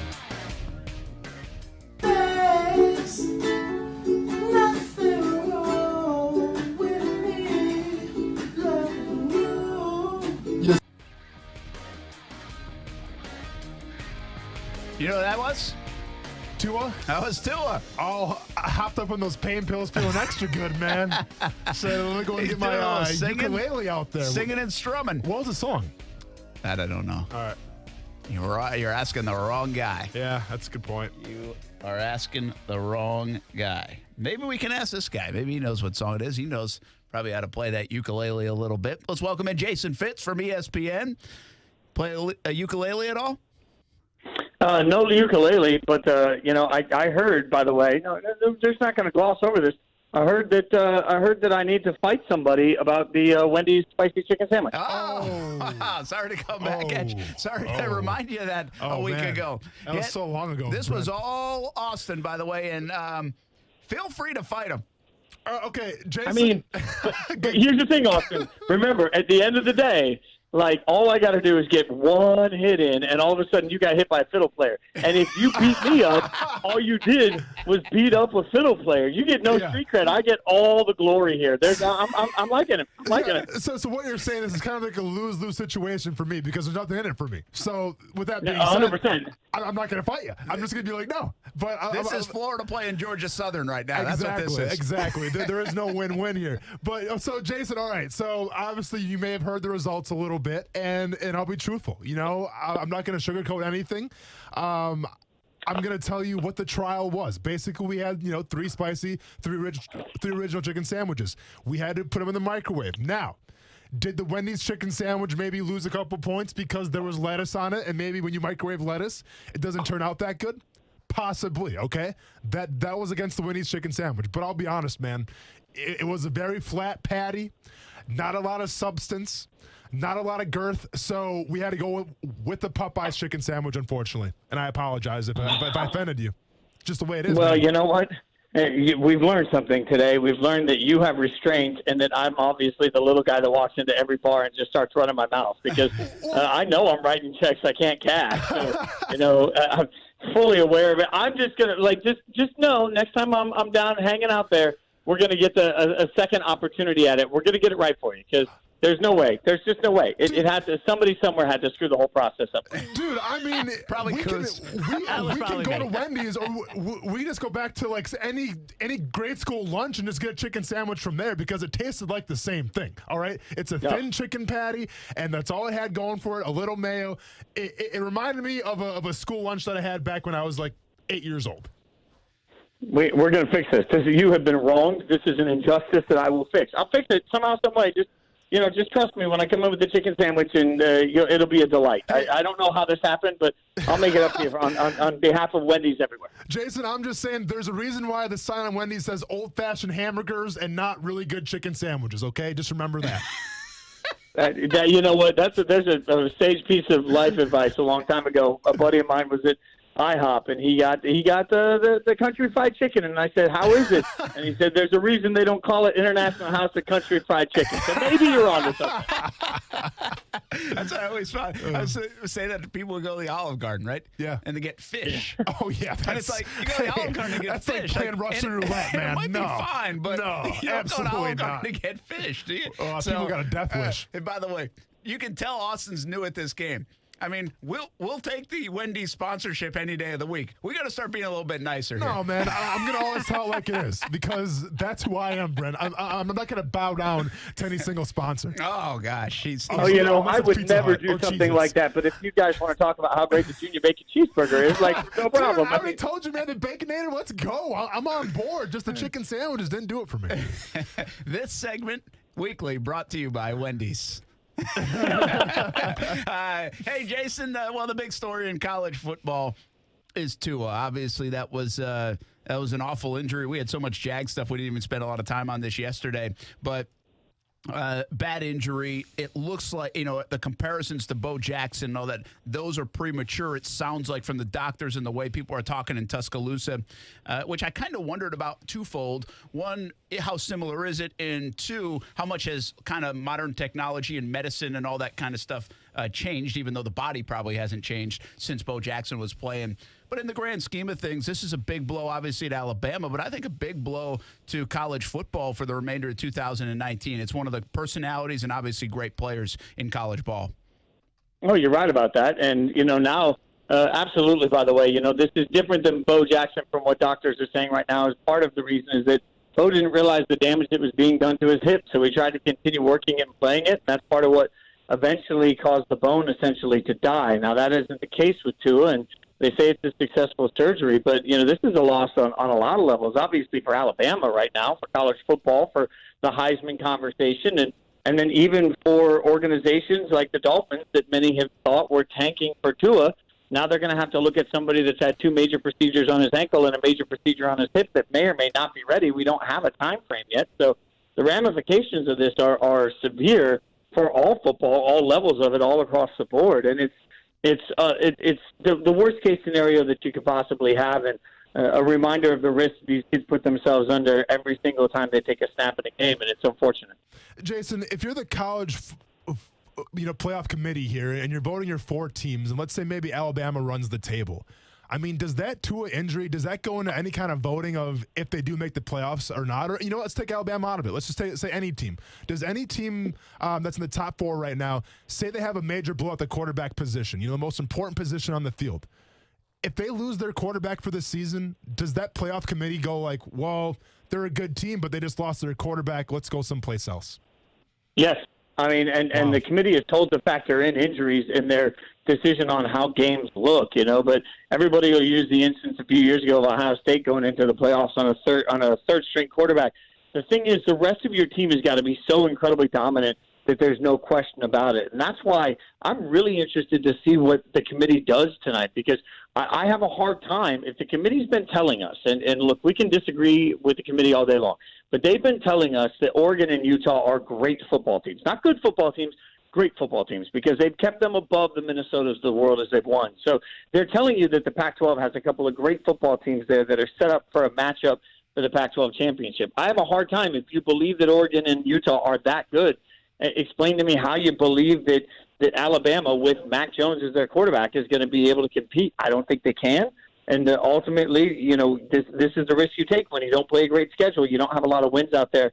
You don't have a lot of resume. It's a defense that has more questions than we're used to. I mean, if I were on the committee right now, I would have a hard time justifying Alabama being any higher than 7 or 8, especially knowing where their quarterback position is. Yeah, and I don't disagree with you. And I've been kind of a critic of Alabama's this year, even with Tua. I don't know how good they are. I mean, I know they're good because they're always good, but that's all I've got to go on. So I don't disagree with you in that regard. One more thing before we let the Tua conversation go. Well, actually, let me ask you 2 things. One, should Nick Saban take the brunt of it, or at least some criticism for playing him that late in the game, even though he described it as some practice with the 2-minute drill coming up? And then 2, should Tua consider now coming back to school rather than going into the draft based off the injury? Does he have more to gain by maybe coming back to Alabama? That's a really interesting question. I don't think enough people are asking right now. The presumption is that he's just going to jump to the pros. I'll be interested to see what the rehab looks like and how long it takes for his hip to get right, because if he trusts the doctors at Alabama and he trusts the rehab process, does he want midway through that process to have to go essentially start that process over again with somebody else? I don't know the answer to that. That's why I think the time frame on this injury is going to be really key, and what we think he's going to be at the end. All I keep thinking about is that Dak Prescott dance that is sort of taking the country by storm, and you watch the hip flexibility. How long is it until Tua can do that? And so, that's a difficult question. But for the other part of your question, when it comes to Nick Saban, if this was a re-injury of the ankle, I would have a serious problem with it, because you were putting your player at risk for no good reason. It's not. It's a freakish injury that could have happened at any time in the game. So it's hard for me to look at that and say, oh, why are you playing Tua? Unless we're just across the board going to presume that every starting quarterback should be pulled out when they have a 35-point lead, and that's just not the way it's usually done. So I think if this were a re-injury of the ankle, either ankle, and really, but a re-injury of the injured ankle, you could say, okay, we rushed him back for what reason? Why did Bama do this? It's not that at all. It's just a freak play. This is what happens when you play football, and that's what makes it even worse. So I'm actually not holding Saban's feet to the fire for having him in the game. Yeah, I don't disagree with you on that, too. I think, listen, you're going to get hurt in football. You can't play scared. You can't think about injuries, and you need practice. They're going to play Western Carolina next. I mean, Tua probably wasn't going to play in that game, or very little, so you need some of this stuff. And quite frankly, Alabama, even in that game against Mississippi State, needed to continue to make a statement to the committee and in this season, because they don't have quality wins, and only Auburn left on the schedule, who now has 3 losses. Let me shift gears and ask you about Baylor. Oh, my goodness. What a costly loss, I believe. I'm of the thinking now that even if they beat Oklahoma in the Big 12 championship, I think they might be too far back, Jason, to get in. Oh, they're absolutely too far back. I don't think they can make up the equity. They were going to struggle anyway because Oklahoma hasn't been valued by the committee. I mean, what did we see last week? Baylor at 13, Oklahoma at 10 last week. So you beat the number 10 team in the country. That team is then going to fall to, 12, 13, and you beat them again. So now you have a couple of okay wins. And again, I'll go back to that Oregon-Utah matchup. The committee has been setting the Pac-12 up to have an opportunity to win, and they're in. And that has looked pretty simple to me. So, right now, when you think about the teams that are ahead of them, Georgia controls their own destiny. They could still win the SEC, and in the process of doing so, they would go in ahead of Baylor. And, obviously LSU, Clemson are teams we expect to get in. Ohio State's a team we expect to get in. But the Pac-12 being ahead of them right now, I'd even make an argument that the Penn States of the world can get in ahead of them at this point. So difficult for me to find a path that leads Baylor to the national or to the college football playoff. Jason, when we're breaking down teams for the college football playoff, obviously Oregon and Utah are in the top right now. Oregon's number 6, Utah number 7. And I guess my question is the fact that you have kind of two different sides of the coin. You have an Oregon offense who's always been explosive. Now, they're a little different team this year, but, they're always known for that explosive offense. And Utah's been getting it done more on their defense and on the ground. I mean, do votes kind of get swayed in the rankings a little bit, especially for the playoff where, all right, well, this team's more explosive. They're more fun to watch. So let's go ahead and put them above maybe like a Utah, who's more of like, kind of like a Big Ten throwback team where run the ball, play good defense. I mean, does that kind of go into effect in the voting as well? I want to think it doesn't, but then I look at Heisman voting. Yeah. And when you think about the Heisman voting, all we ever want to do is vote for quarterbacks. So if all anybody cares about is quarterbacks, then the conversation between Utah and Oregon is simple. There's a better brand at quarterback at Oregon. And look, I want to think that especially the committee's got enough very different opinions on it that people are going to make it more complicated than that, because it should be more complicated. And I agree with your assessment, by the way. Utah's a better balanced football team than Oregon is right now. But Oregon's more explosive, has some better playmakers, and has a quarterback everybody's been hearing about for over a year because of the NFL draft. So it becomes sort of a, even if it's a subconscious one, I think it's a fair point that it becomes a bit of a brand bias. And while I don't want that to influence the committee, I think it's pretty undeniable that with the Heisman alone, it impacts college football voters. So why not the committee also? Jason Fitz from ESPN with us, hosts First and Last from 5 to 6 a.m. right here on ESPN690. Golic and Wingo, he appears regularly from 6 a.m. to 10 a.m. right here on ESPN690. Then Countdown to College Game Day every Saturday morning on all the social media platforms for ESPN, the app, YouTube, Twitter, Facebook, and the rest of them. And tonight, hanging out with Mike Golic Jr., I believe, at the house, eating some Cheez-Its and talking about the college football playoff rankings. One question is Golic Jr., does he have a clean house, or is it kind of like he's still at Notre Dame or something? Oh, no, it's a very clean house, but that's only because his mom watches all the shows, and he knows he'll get grief if his mom sees that the house isn't clean. But the fridge is stocked like he's still in college. I mean, literally, it's just beer, soda, and water. That's all that's in the man's fridge. Like, I don't, it's no wonder that he's single. Mom is a good follow, by the way, on Twitter, too. Oh, yeah. She's an amazing and hysterical person. Just don't cross her. I made fun of Mike's love life recently, and she tweeted me, and my Twitter timeline blew up. So, you never want to cross ND Mom. That's for sure. Hey, you talk about equity earlier, and we'll end up leaving you here in a minute or two. But LSU, do they have enough equity to lose to Georgia and still get in the college football playoff and therefore get 2 SEC teams in a what-if kind of scenario? Yeah, I think so. If it's a close game particularly, I think they do. And we've made so much about the South Carolina loss for Georgia, but through it all, LSU has just played a gauntlet of a schedule. And even if they take a loss, at some point, don't you have to reward the fact that they have multiple top 10 wins? So, I think that there's a definite path that gets a 2-loss team from the SEC or the Big Ten, either one, into the college football playoff. And frankly, as much as people don't want to hear it, I think that's rightfully so, because the committee is not told that you have to win a conference. In fact, the conference championship game is simply a factor if all other factors are tied and you think this is the one tiebreaker, you can rely on it. But it's not supposed to be a dominant factor that gets any more weight than anything else. So why does it matter if somebody wins their conference? It doesn't to the committee. And so ultimately, I want the 4 best in, and if that means that there's going to be a couple from the SEC or a couple from the Big Ten, hard for me to imagine a world where LSU isn't one of the 4 best teams in college football this year. All right, Jason, before we say bye to you here, we have to address the powers that be of just how much influence you and I have on the college football world. And I know, dude, you have a lot of things going on in your life. You do a lot of shows. We're very grateful to have you come on, once a week and talk college football with us. but we have to address it, okay? And when I say powers that be, I mean this. So way back, like weeks ago, we talked about UCF, how if they're in the running a little bit, if they run the table, they'll be able to go to the college football playoff. Well, that week, UCF got beat.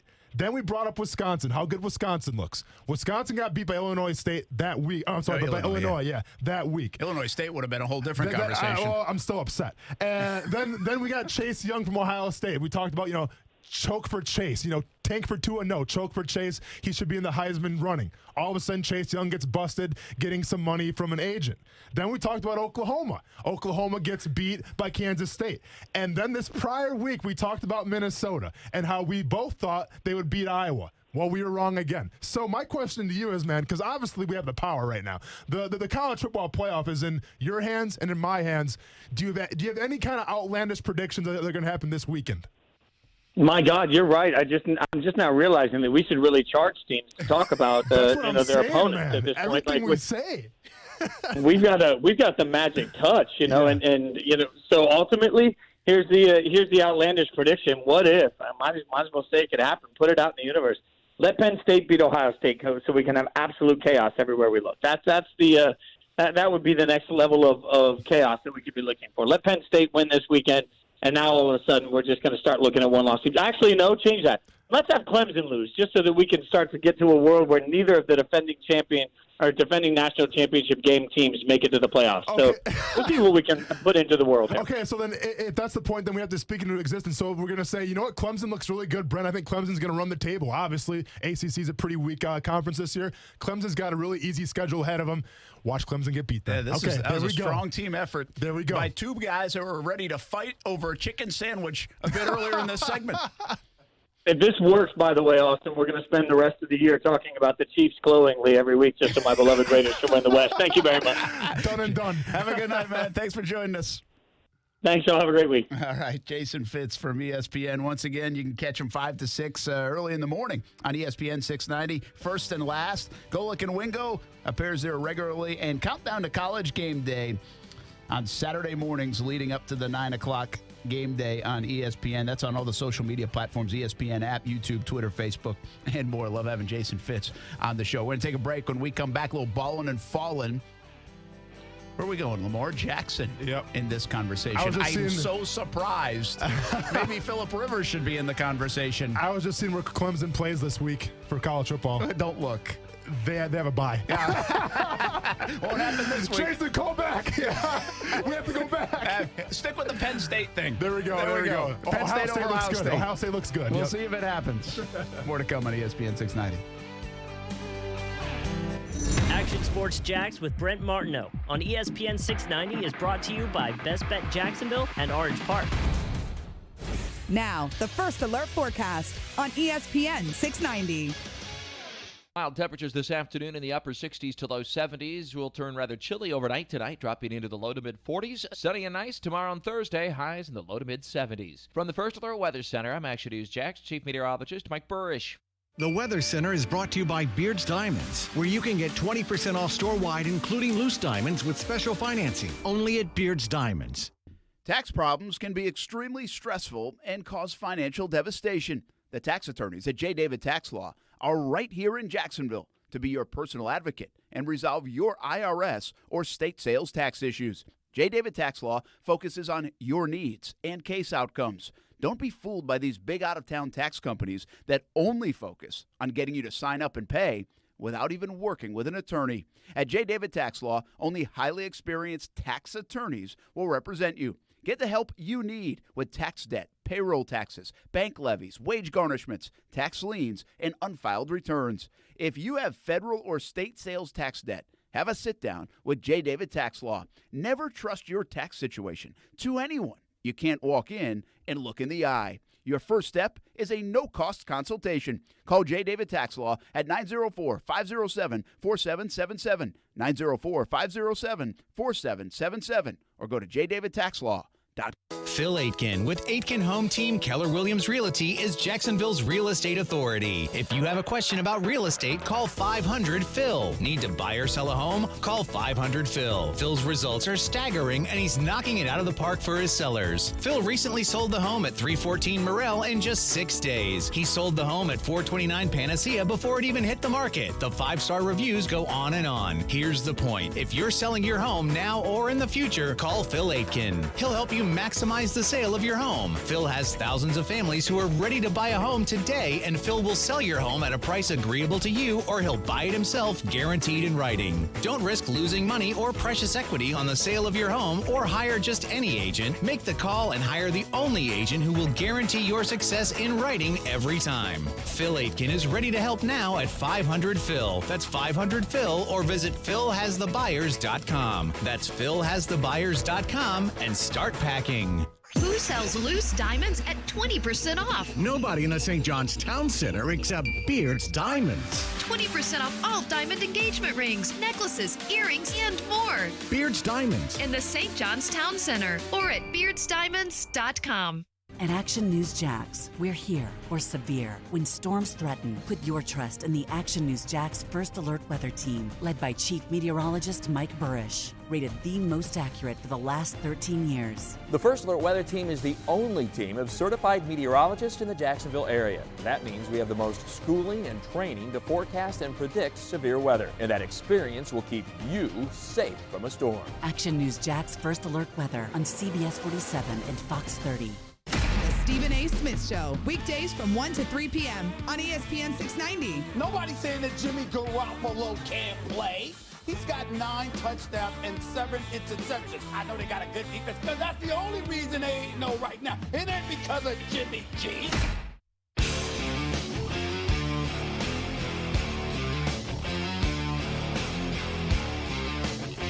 Now, back to Action Sports Jax on ESPN 690 and in the TuneIn Radio app.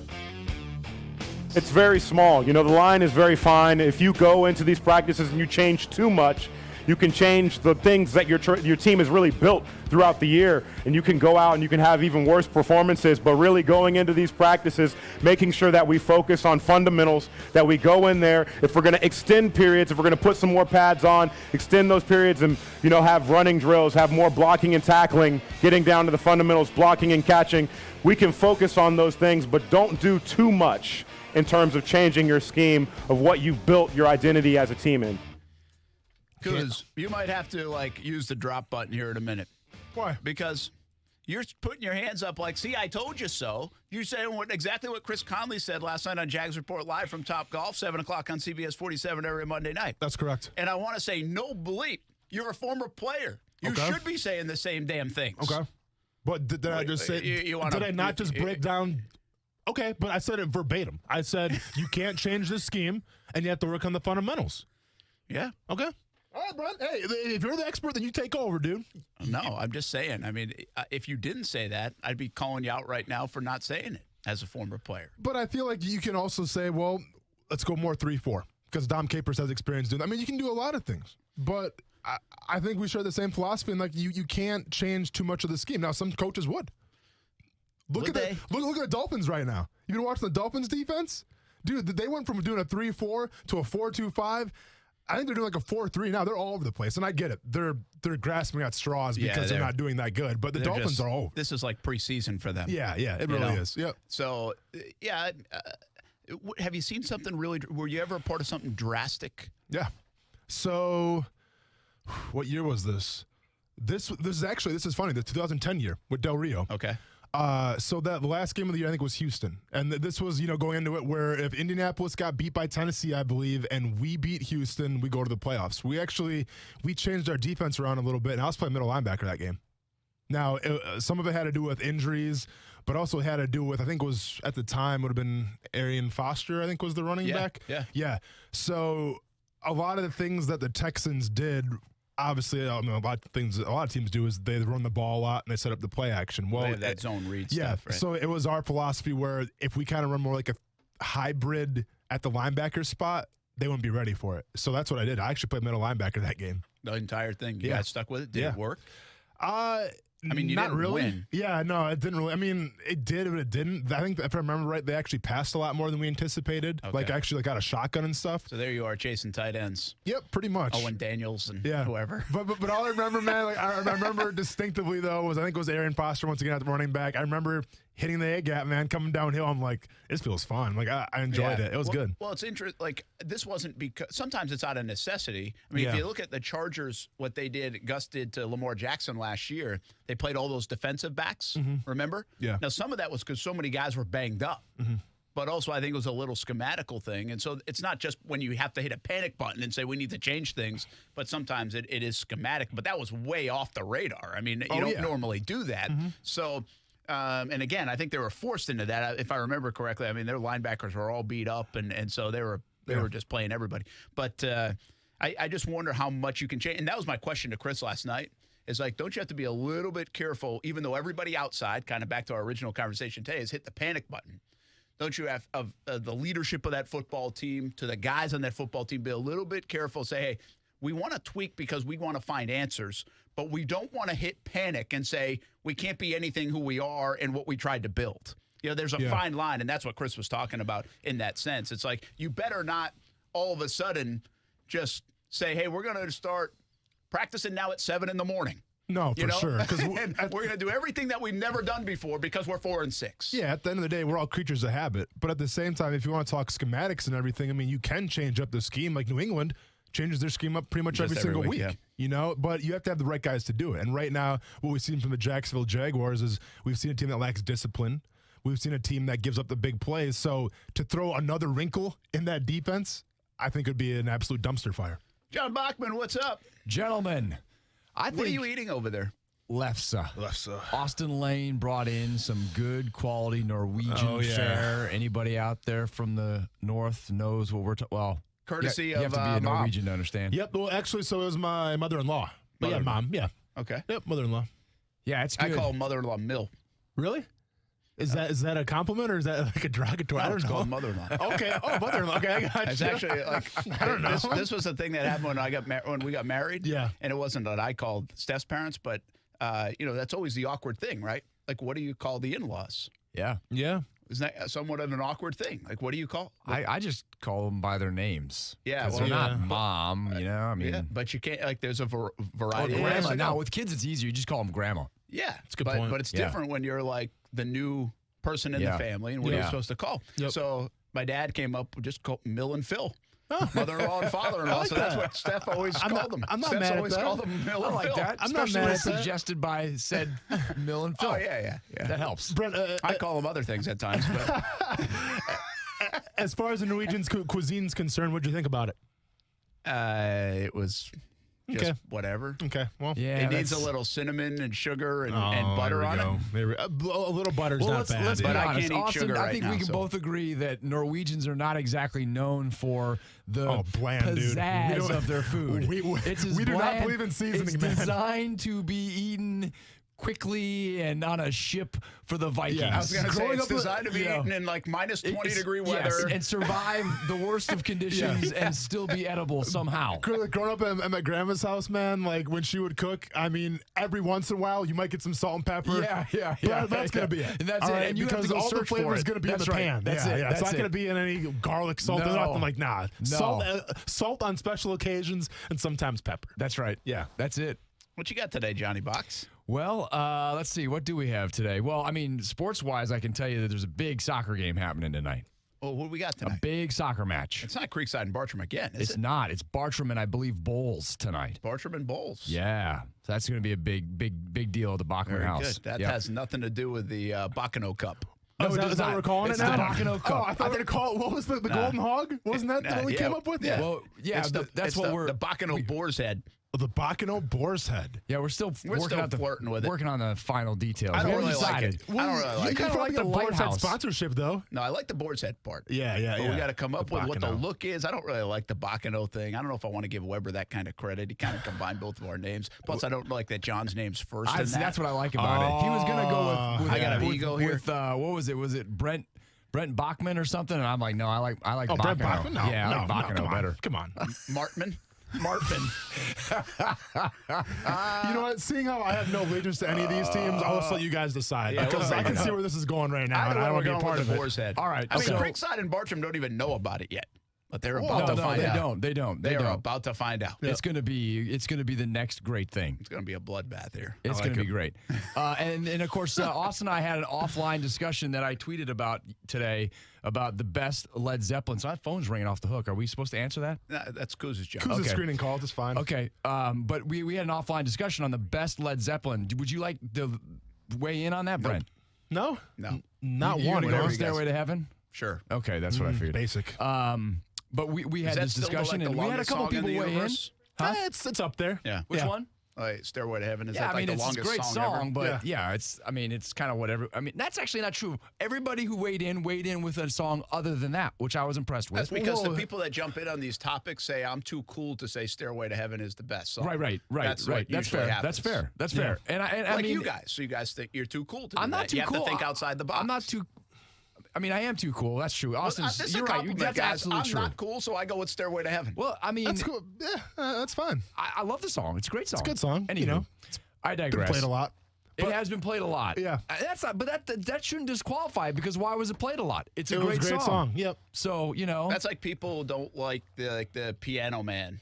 Billy, they say that will be played too much. Yeah. It's a freaking great song. It is a great song. Freebird, And by the way, Skinner. Billy Joel, one of my, if not my favorite. If you had to pin me down and say who would I listen to over and over again for the rest of my life, if I could listen to only one, it'd probably be Billy Joel. Really? I Well, love no, that I don't guy. have to pin him down and ask him that question, because That's that was going to happen on Friday. Here's Answer the question. I'm already Here we go. uncomfortable with how much music we've been talking All about. right, last last 120 music seconds. trivia, last music trivia question for you, and that is, did you know that Billy Joel wrote Garth Brooks' "Shameless"? I did.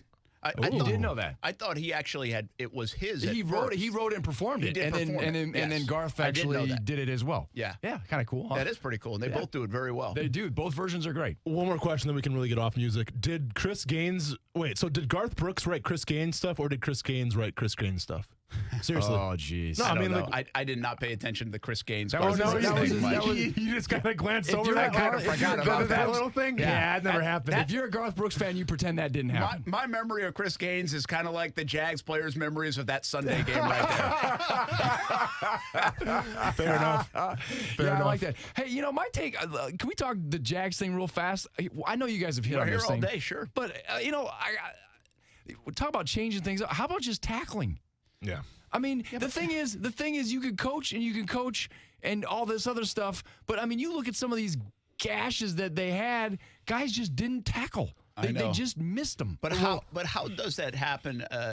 You're getting paid to tackle, and that's your job. And even if you weren't getting paid to tackle, that's your job. And so, how does so many guys not tackle on one occasion? Here's the thing. I was thinking of this a little bit last night with Phillip Rivers. They put so much on Phillip Rivers, even though they have really good players around. But Phillip Rivers controls everything at the line of scrimmage, right? So As a lot of quarterbacks do, that's though. fine. But because of the veteran guy, there's so much on him. So I was trying to think, like, if Phillip Rivers is just having a bad day, an off day, it if he falls apart. sucks that day, everything falls apart. If he's not there mentally, if he's like, oh, crap, which kind of looked like he was, right? I mean, that's kind of the way it appeared with the 4 interceptions. Yeah. So even though they played really well around him in a lot of different areas. I mean, heck, they held Mahomes to 182 yards. Guys made some plays. Williams makes the catch late. But if Phillip Rivers doesn't do his job, that's one guy, and that's the most important position. And they put a lot on him because he's been around for so long and so good. What I don't understand is how you get to the point where the Jags have 9 guys. Yeah, because screw up. some of these big long runs, you watch 2, 3, 4 guys miss blatant tackles. So here's the issue. By going too high, by the way. So that's a whole other story. So here's the issue with it, John. And I get it. If you play football, yeah, you should be a good tackler, right? But you still have to practice it, right? And a lot of teams. So are they not practicing it Well, anymore? the CBA doesn't allow you to practice it a lot. Let's be honest now. No, exactly. Not like but the old days. But let's be honest, there's ways around that. I mean, you bring out the dummies, you can tackle and stuff like that. But the way most teams run, at least teams that I've been on, it's that when you get towards the middle of the season, towards the end of the season, well, then you kind of ease up the reins a little bit because guys are banged up and you should know how to tackle. It should be muscle memory by that point, right? Well, that's the problem when you come off a bye week and you don't address the tackling. Some guys can get lazy in their techniques and fundamentals, and that's, I think, what you saw. I think you saw a team that came off a bye week, tackling didn't get addressed, And you saw it there. Because let's be honest, the whole season, tackling really hasn't really been that much of an issue, right? I mean, yeah, there's been plays here and there, but not like against the Colts. And that just tells me that the coaching didn't preach tackling. So you're telling me that this was a hiccup rather than a real problem that is deeply embedded in the team? Well, the biggest thing is where do you go from here, right? Because but if it's just a hiccup, then you shrug it off and go, guys, we didn't tackle. We're going to focus on that this week, and next week we're going to be fine. Yeah, or if it's really problematic and this is really a symptom of a much larger problem, then we got issues going forward. From the tackling aspect, it all depends where you go from here, because Doug Marrone's been the guy who's been the player's coach, right? He's been adamant about he's going to take care of his guys, right? Well, I'll be honest, doing tackling drills on the ground, rolling around, not fun. And once again, I'm playing the violin like you should feel sorry for. No, right. But I'm being honest. I mean, it is a physical kind of activity. It's a physical kind of drill, and guys don't like doing it, right? So especially at this point of the season. So if you're Doug Marrone, and if it's me, I have to address it. How do you address it? You do the tackling drills. Yeah, guys aren't going to want to do it, but it needs to be done. On the flip side, though, and this is what I say in any business, if you're one of the guys who is tackling and you got 5 guys around you who aren't, I'd want to be doing that because I'd want the guys carrying their weight. You know, same thing in the newsroom. If there's somebody not carrying their weight, I'd like somebody to go and address that and say, pick it up. We're only as good as our weakest link. So I would think that guys in the locker room who are doing that or have that mentality would encourage this kind of thing. Well, and it's so ironic because the two things that the Jaguars didn't do well on defense, well, they did a lot of things bad on defense, but the two biggest things that I noticed was the fact that they couldn't tackle and the pursuit angles were absolute garbage. And when you talk about those two things, and tackling and pursuit angles, those are the two hardest things to do at practice. Those are the two things that guys do not enjoy doing, because the pursuit angles comes from, it's like a cardio drill, right? It's like conditioning, right? But you have to do it, right? So from that perspective, if the two hardest things guys weren't doing, well, it kind of shows you maybe the coaches didn't really take it seriously after the bye week, and I have to address it this week against Tennessee. I'm sure the answer I always get on you. It's like I hear the coaches, but it's like that's where it goes back to my conversation of their sense of urgency. Because here's what will happen. Whether it's the coaches or the players, I guarantee you the Jaguars tackle better this week. I guarantee you, because they will be focused on it. And they will try to stop it, and there will be attention to detail on it. And so, to me, yes, that is coaching and all that stuff, but it's also the players have to realize that. And to me, what, did they not realize that was an important thing? You knew Indianapolis was going to run the football last week. They knew the game plan going in. Jacoby Brissett and 4 undrafted receivers aren't going to beat you. So that's where I just say it can't be all on the coaching there, where the players, they got to know what they're supposed to do. And the emphasis was on explosive plays. So angles or tackling, which one allows more explosive plays? I'm sure both, but which one? Honestly, it's the same thing. It's from the same coin. I mean, I can argue both tackling, things. They're not getting away. Yeah. But if you're getting angles, they've already missed the tackle. The focus was explosive plays coming out of the bye week. That's what the talk was. Right. And they gave up like 50 10-plus yard runs. Sure. Okay, but my point is, you could say this is the focus, but if you're going to take a test, you have to study for it, right? Like the Colts game was the test. The biggest study point should have been learning how to tackle and the pursuit angles, because that gives up the most points. Well, what I saw on this past Sunday was a team that, and I'm sorry, a team collectively, not just one guy, not just 2 guys, a team collectively did not tackle correctly, and they did not have the right pursuit angles. From that perspective, that's addressed in coaching, because how are you going to pass a test if you don't study for it? And I guess that's what befuddles me, because you've got a team. It's not like this team was 7-2 going into this bye week and they decided to take it off and we're good. It's that they were 4-5 and they knew this game was a must win. Yeah. And how do you go into a bye week going, let's just not? I mean, to me, it's like there should have been a sense of urgency going into this bye week. Oh, that's what I kind of preached a little bit how earlier. How is that? Okay, yeah, I don't mean to repeat that. But but do you feel that as a player? Do you feel like we've got to win? And maybe like you don't, because you're a professional. I get it. It's more urgent to us as fans. But I guess, I'm trying to relate this to like what I do for a living, what everybody else out there in the listening does for a living. And the reality is, if you have, let's say, a big presentation coming up, or for us in TV business, it's the November ratings period.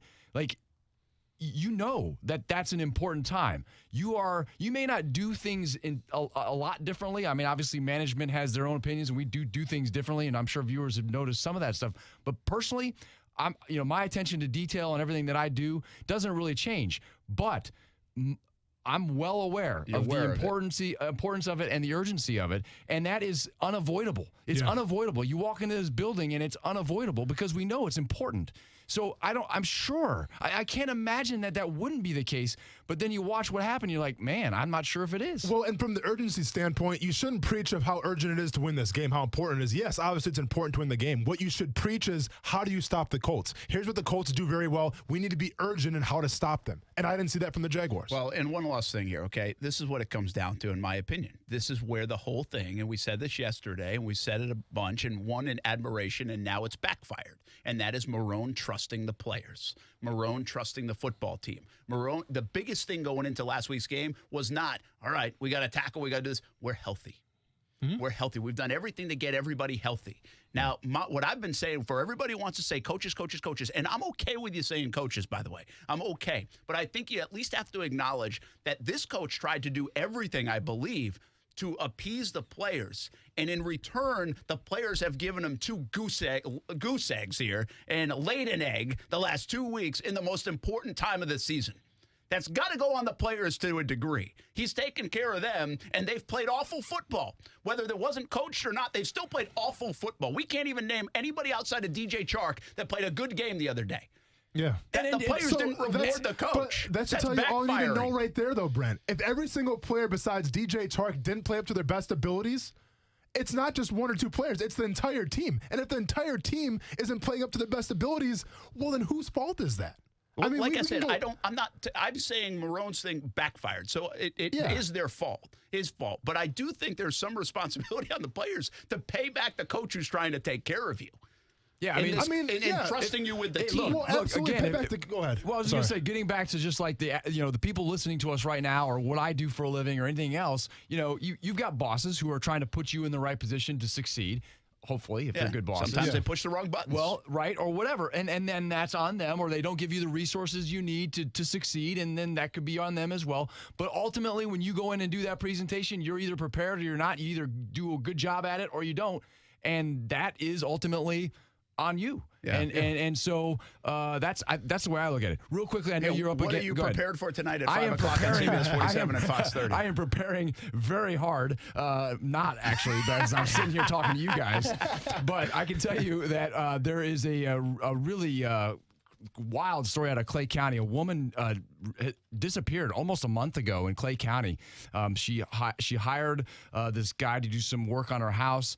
Well, he is now a person of interest in her disappearance, and he has disappeared. Oh, wow. So Clay County investigators have a lot to sort out. We've done some digging and found out a little bit more about this guy and his past, and we're going to try to also walk people through, how they can do some more digging on contractors before they hire them as well, because, we don't know exactly what happened, but you got to be careful when you're having some of these folks coming over. And then also, kind of interesting, I know you're real big into downtown development like I am, Brent. The landing, the demolition is full on. For the longest time, they were pulling stuff out. No. Walls and roofs are coming down. Wow. And we're going to have a live look at 5 o'clock from Sky Action News Jax at the progress being made at the demolition of the landing. And it's significant.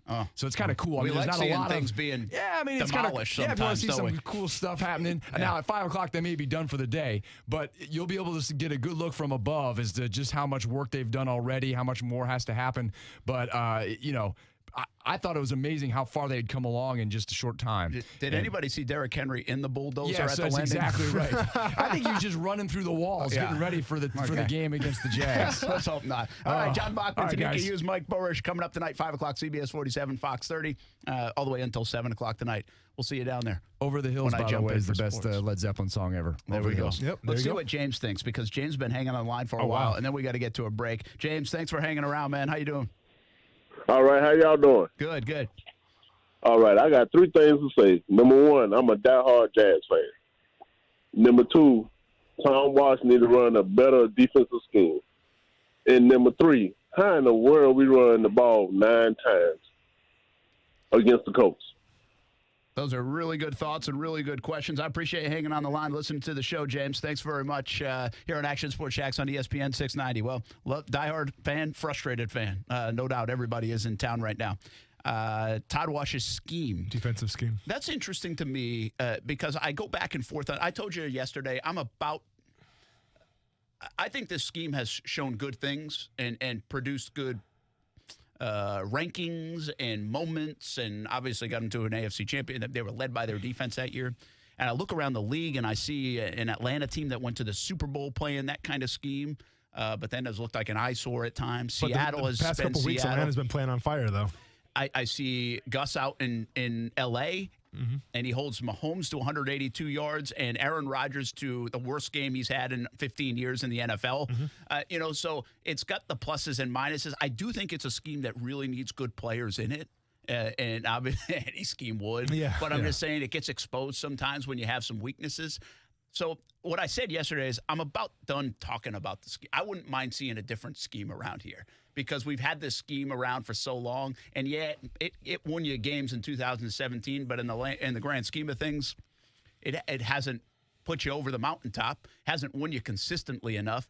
And if they were to mix it up and throw it out the window tomorrow, I'd be fine with it. But I don't know if it's always I don't know how much of the scheme is 200-plus yards and how much of it is the fundamentals of football, whether that is coaching or players. Yeah, but here's the thing, though. So obviously you have what you have on your defense right now as far as your personnel is concerned. And the scheme, for whatever reason this year, doesn't seem to be working. You're 4-6. You've given up a lot of big games to running backs. You got Derrick Henry coming up. You have Melvin Gordon, Austin Eckler coming up. You got Josh Jacobs coming up, and you got to see Marlon Mack again. We'll see if he's healthy or not. If not, I don't think it really matters that offensive line for the Colts. 1 yard Jonathan Williams coming up. Yeah, exactly. So from that perspective, if I'm completely evaluating what I have right now on defense, and I'm looking at the schedule coming up, there has to be something. Because if you truly believe in your scheme and you keep doing the same things over and over again and you're not having the results, well, that's insanity. And it's not necessarily maybe a knock on Todd Wash's scheme. It's just the fact that you don't have the guy. I mean, it's worked before, right? 2017, it worked fine. But you don't have the guys, whether it's because of age and guys are getting older or just the personnel. You don't have, you had Telvin Smith leave, whatever the reason is. It's not really working this year. So from that perspective, I think you have to look at yourself a little bit and see, like, you know what? I'm really passionate about this scheme. This is my baby, but we got to do something else. And we always thought Dom Capers came in for that reason. Well, right? They have wrinkles now in it. There's no doubt they've done some different things. Yeah, but and I'm by saying the way, man, out of their if they base, had stopped the run, we'd be looking at this defense way differently. I think, don't you believe? Well, yeah, but who knows that? I mean, yeah, you stop the run. How are you in the pass game? We don't really know right now because you can't stop the run. Yeah, that's fair. That's fair. From that perspective, yeah, I like to think that if there was just passing all the time, it would be better. But that's not what teams are going to beat them with, So if you look at what you got right now, and all the pieces at your disposal, I think you got to throw a different kind of wrinkle, especially on that base defense, because let's be honest, it's not like teams are, well, the Panthers did this. The Panthers threw a lot of like that gadgetry and stuff like that and confused the Jaguars in the backside. But, dude, the Colts just ran smash mouth football. They just said, we're going to run at you and we're going to be able to do it. That's all it was. And you know what? The Tennessee Titans, they run smash mouth football. They're going to do the same thing. They're going to try to. Exactly, they're going to try to. So I think you got to kind of take into that account a little bit and maybe throw some changes out there. And the last one from James is about the run, and we talked at length about it. I would think the most difficult guy to be in the building today this week is John DeFilippo. And I know Todd Wash's defense gave up 264 yards, but I believe the one that's getting the evil eye from the head coach, from the running back, from anybody who's watching the film, the offensive line, on the offensive line, who had to pass protect 47 times, I would think. I mean, do you agree with me? I mean, even though I absolutely agree with people you. are like, dude, what? And again, I think it's important to preface any kind of DeFilippo conversation. And I would tell him this if he was right here. If he listened to the show for the first 2 months of the season, we applauded him. I liked some of the creativity. I was one of the biggest John DeFilippo fans in town. I think he did a lot of cool things. I think the way they worked with Minshew, but I thought it just looked different. Their offense felt a little different. They were moving up and down the field, and sure, I remember criticizing him for a couple of second down calls in the red zone. Didn't like him. It seemed like second down was a weird down in the red zone in some of those situations. Obviously, you got a little criticism from Fournette on the one play. Yeah. But this one made no sense. This one made absolutely no sense. This is why you can now draw a little bit of credence to the Zimmer and him breakup in Minnesota, even though Kirk Cousins was throwing 70% and 4,000 yards. Sure. This one had the sense of throwing 30 times against the Philadelphia Eagles with Blake Bortles, who really is not one of the best quarterbacks in the league, yet they did it in London last year anyway. And again, I'll say what I said yesterday. That was, to me, the start of Nathaniel Hackett getting on his way out the door. Mm-hmm. So, and I'm not hinting that John DeFilippo, I think DeFilippo overall has done a nice job. It was an awful game plan. It was an awful week for John DeFilippo, and I think it's a tough week to be in the building for him. And here's the problem that I have with John DeFilippo now is the fact that the best thing that John DeFilippo does better than anybody that we've seen in a long time, Brent, and something that I praised him every single week was his ability to utilize the quarterback's strengths and weaknesses, right? Like, I came in here every single day, whether it was a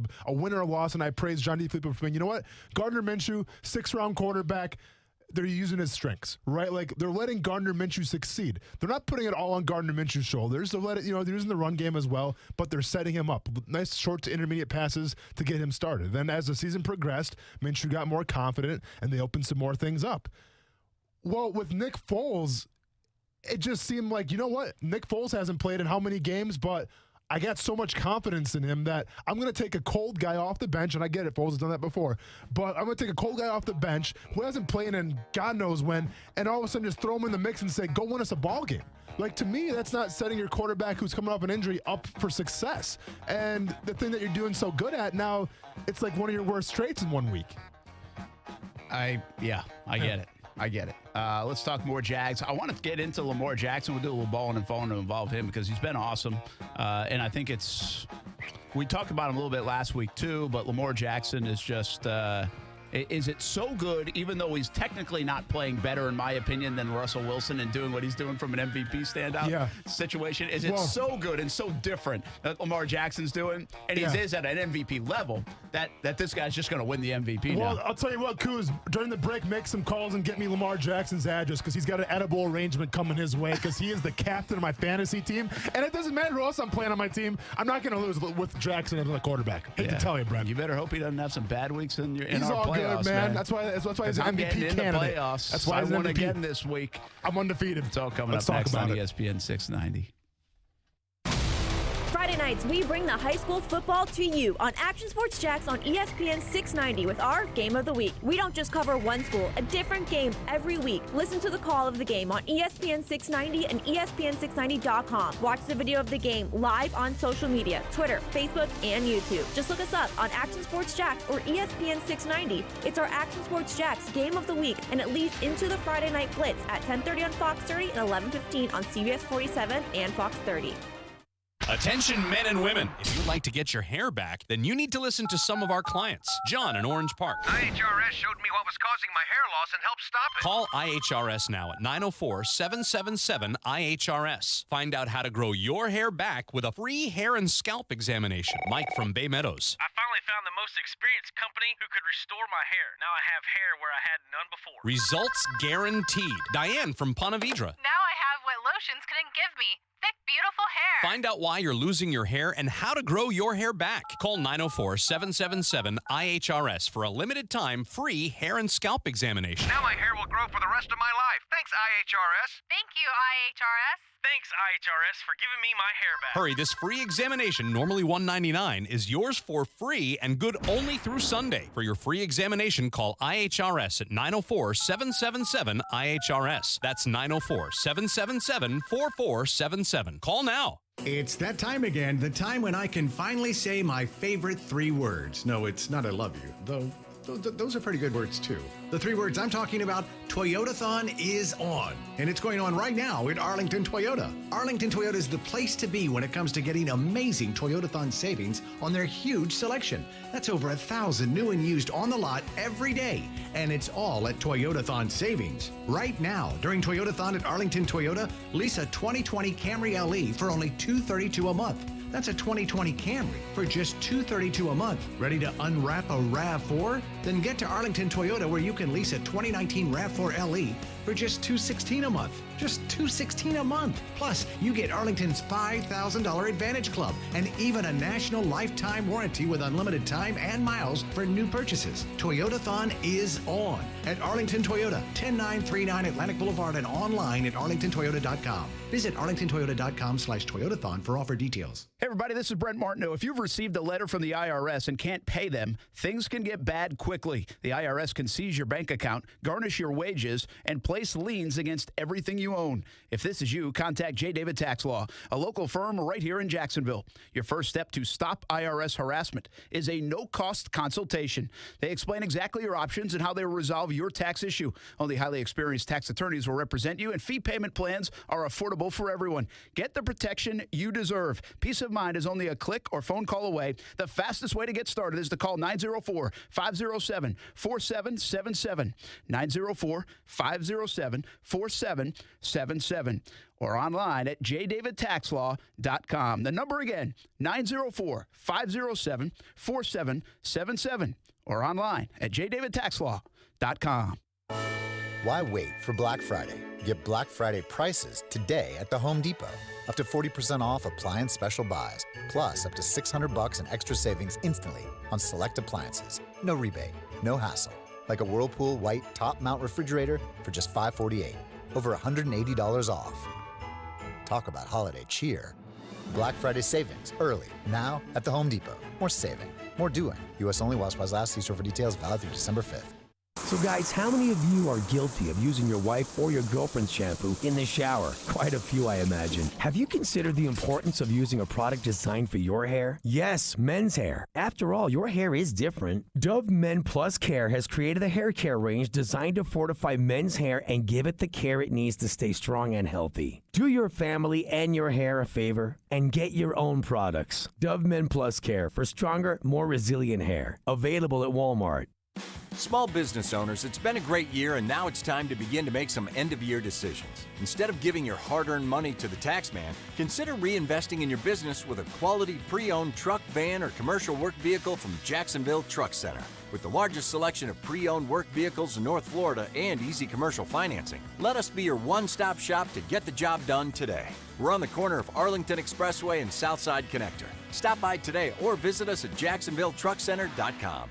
The home of the Action Sports Jax Dream 18 can be your home course, too. The Golf Club at Southampton in North St. Johns County, located off County Road 210. Family owned and operated. Cooler temperatures are here, and Southampton is a fun course to play. The Golf Club at Southampton offers club membership programs starting at just $79. You have to see their new practice facility. It's a player-friendly golf course, and it will be your gateway to a great time with the family or with your buddies. The Golf Club at Southampton. Call 904-287-PLAY. That's 904-287-PLAY. It's hard to imagine saying goodbye to your child. During a time of tragedy, families are faced with the stress of unimaginable burial and cremation costs. My name is Drew Haramis, and I'm the mother of Allison Haramis. I'm with the Angels for Allison Foundation. We were founded 8 years ago when my daughter was unexpectedly killed in a car accident. Angels for Allison helps to lift the financial burden from families that are already grieving. To learn more about Angels for Allison and how you can contribute to this local cause, go to angelsforallison.org. What's up, Jacksonville? Angie here, president of Angie Staffing. If you're finding it harder and harder to find the right candidates or your ads are letting you down, call me, Angie Staffing, 904-703-8880. I have over 20 years of experience right here in Jacksonville. I can help with anything, accounting, finance, legal, even that one position that's impossible to fill. Angie Staffing, 904-703-8880. We're bringing back the hustle. Are you an aspiring small business owner looking to develop your own company? Are you already in business but needing to find ways to grow revenue by attracting additional customers? If so, then come speak to one of the highly trained counselors at SCORE. Since 1964, SCORE has helped more than 11 million current and prospective entrepreneurs through mentoring, workshops, and educational services. Schedule your free and confidential mentoring session at one of 6 counseling offices in the Jacksonville area by visiting jacksonville.score.org.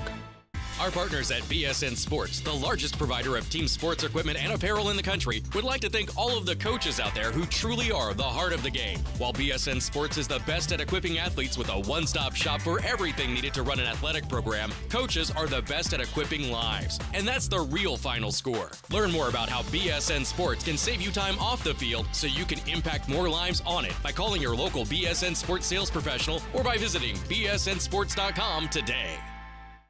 Broadcasting live from the ESPN 690 Anna Jar and Levine studios. Anna Jar and Levine Accident Attorneys. Call 904-600-4000. That's 904-600-4000. ESPN 690, Jacksonville's home for ESPN Radio. WOKV Jacksonville. Listen live everywhere you go on ESPN690.com. ESPN 690, a Cox Media Group station.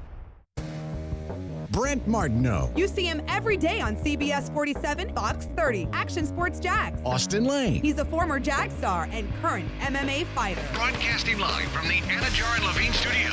This is Action Sports Jags on ESPN 690 and ESPN690.com. The MVP front runner. If anybody else got to say something different about that, then come see me. I'm right here in Beemore outside the bank. If you got an issue with that, come see me. I'm about that. Big trust. Woo woo. Lamar Jackson in the flesh. Yes, sir. Big. I'm with you. New Era 8 apparel. That's right, Brandon, about my fantasy football team. Woo woo. Big trust. Come get you some. I'm going to drive up to Baltimore right now and meet Mark Ingram outside. I'll be out there in about 8 hours. Yeah, let's make sure the camera's good. I'll be out there in about 8 hours, Ingram. Okay. I'm going to the Inner Harbor. I'm going to have some crab cakes, too.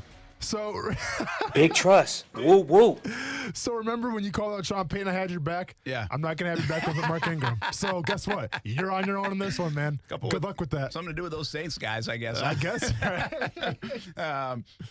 Here's one of my favorite things about Lamar Jackson. Yeah. And you can see sometimes in sports, but not all the times in sports. Mm-hmm. And that is when you have the players and coaches going over the top to talk about a guy. Sure. Which tells me on the inside he's probably not talking about himself very much. But there's this super holy cow kind of, this is so different, right? Because in your world, when you play professional sports, you see a lot of guys that are, okay, I mean, that guy might be a shade faster. That might be a shade stronger. He might have a little better technique. Maybe he's a savvy, his IQ, all these little things that they might kind of waver. It's like playing Madden, right? Correct. One guy might be 96, might be 95, but is there really that much of a difference? It's not noticeable difference. Yeah. But then you get a noticeably different guy.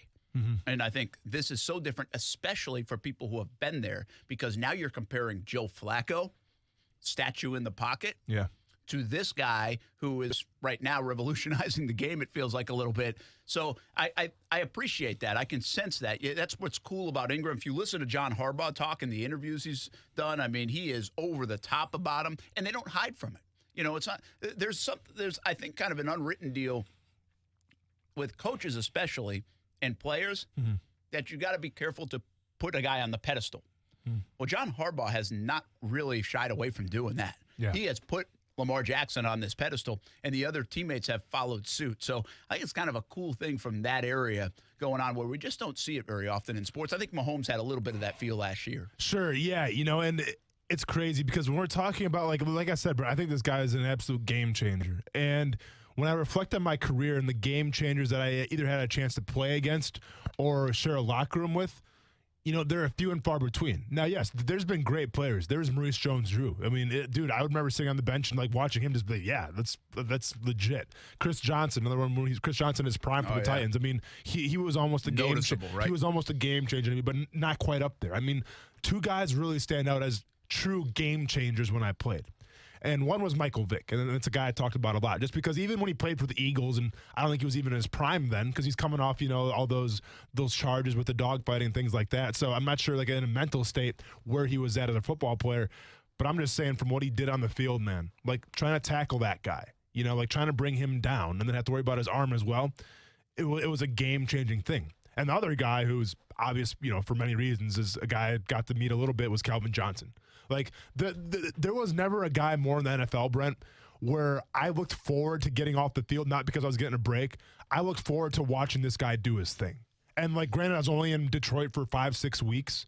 But, like, I literally made it a habit. Like, I would run to the sidelines, get my water, and be like, all right, here we go, Kelvin Johnson show, because you knew it was going to be fireworks. It didn't matter who the defense was. Didn't matter who the corner was going to be on him or if they're double teaming him. It didn't matter, man. Like, Kelvin Johnson was just an absolute beast. So I bet every player, like, can you throw it to him, please? Yeah, exactly. Throw it to him. I want to see something, right? Exactly. Because you're not a receiver. You might get it once every 5 plays. And he even made, like, the crazy catches look routine. It's like, dude, you're 6'6" or whatever. How are you that fast? Yeah. You know, like, how are you that athletic? I'm 6'6". I can't turn my hips like that. Like, what does he have that I don't? You know, so it's just, it was craziness. But now, you know, the new era, the modern era of NFL, and 2 guys, I mean, obviously Patrick Mahomes, I think we can agree he's a game changer, right? Because for what he's been able to accomplish so far in such a young career, he's MVP. He's a game changer. But, dude, Lamar Jackson, I mean, it's just, and dude, I've said it before, I'm going to say it again, and I'm going to double down on this. I think that he is changing the way that young kids are going to be playing football, or he's going to be changing the way that people look at the quarterback position. And I get it. The dual threat quarterback, it's nothing new. It's been going on for a long time. Teams have been doing it. Russell Wilson, Deshaun Watson. Teams always do it. But I'm just saying, an elite athlete, where usually you'd see him at wide receiver or even running back, an elite athlete with a pretty good arm at the quarterback position, that's the new wave, man, because you know what? They haven't been able to stop it yet. I saw this great illustration, I thought, from Dan Orlovsky the other day. He broke some plays down at Baltimore, and I even tweeted at him, and I said this about it. I said, it shows you, when he broke this down, if you go back and find it on social media, and he's basically saying how they utilize their big people, their tight ends and their 3 tight ends. And they're all physical, man. Every tight end's physical. Yeah. Whether they match up Ingram by, against a linebacker or everything. So my point was, Lamar Jackson's been great, but he's not doing it by himself. The coaches have put him in an unbelievable position to be successful as well with the way they've built that team, the way they utilize their strengths, the way they scheme everything, at least from this illustration. And I kind of said to him, I was like, it's almost like Harbaugh and the Baltimore Ravens got the latest edition of Madden. Sure. And nobody else has it yet. Was the illustration, was it the touchdown to Ingram? Yes. The pass? Yes. Yeah, and that's the thing, too, as well. It's the fact that on that pass, dude, like Mark Ingram, he's not a receiving running back. All right? Like when he was in New Orleans, they didn't throw him the ball unless it was a screen, right? But now they're utilizing him in the pass game as well. It's just too many things to worry about. Because either A, you have to worry about a physical running attack coming downhill at you, or now you have to worry about Mark Ingram in the pass game. It's a lot of things happening for that defense that's going against him. So Lamar Jackson's your balling, but I don't want to get off the topic just yet, because I want to ask you 2 things. I still always believe that the NFL is a situational place. The biggest mistake in the history of this franchise, arguably, is picking Brian Anger in the 3rd round instead of Russell Wilson.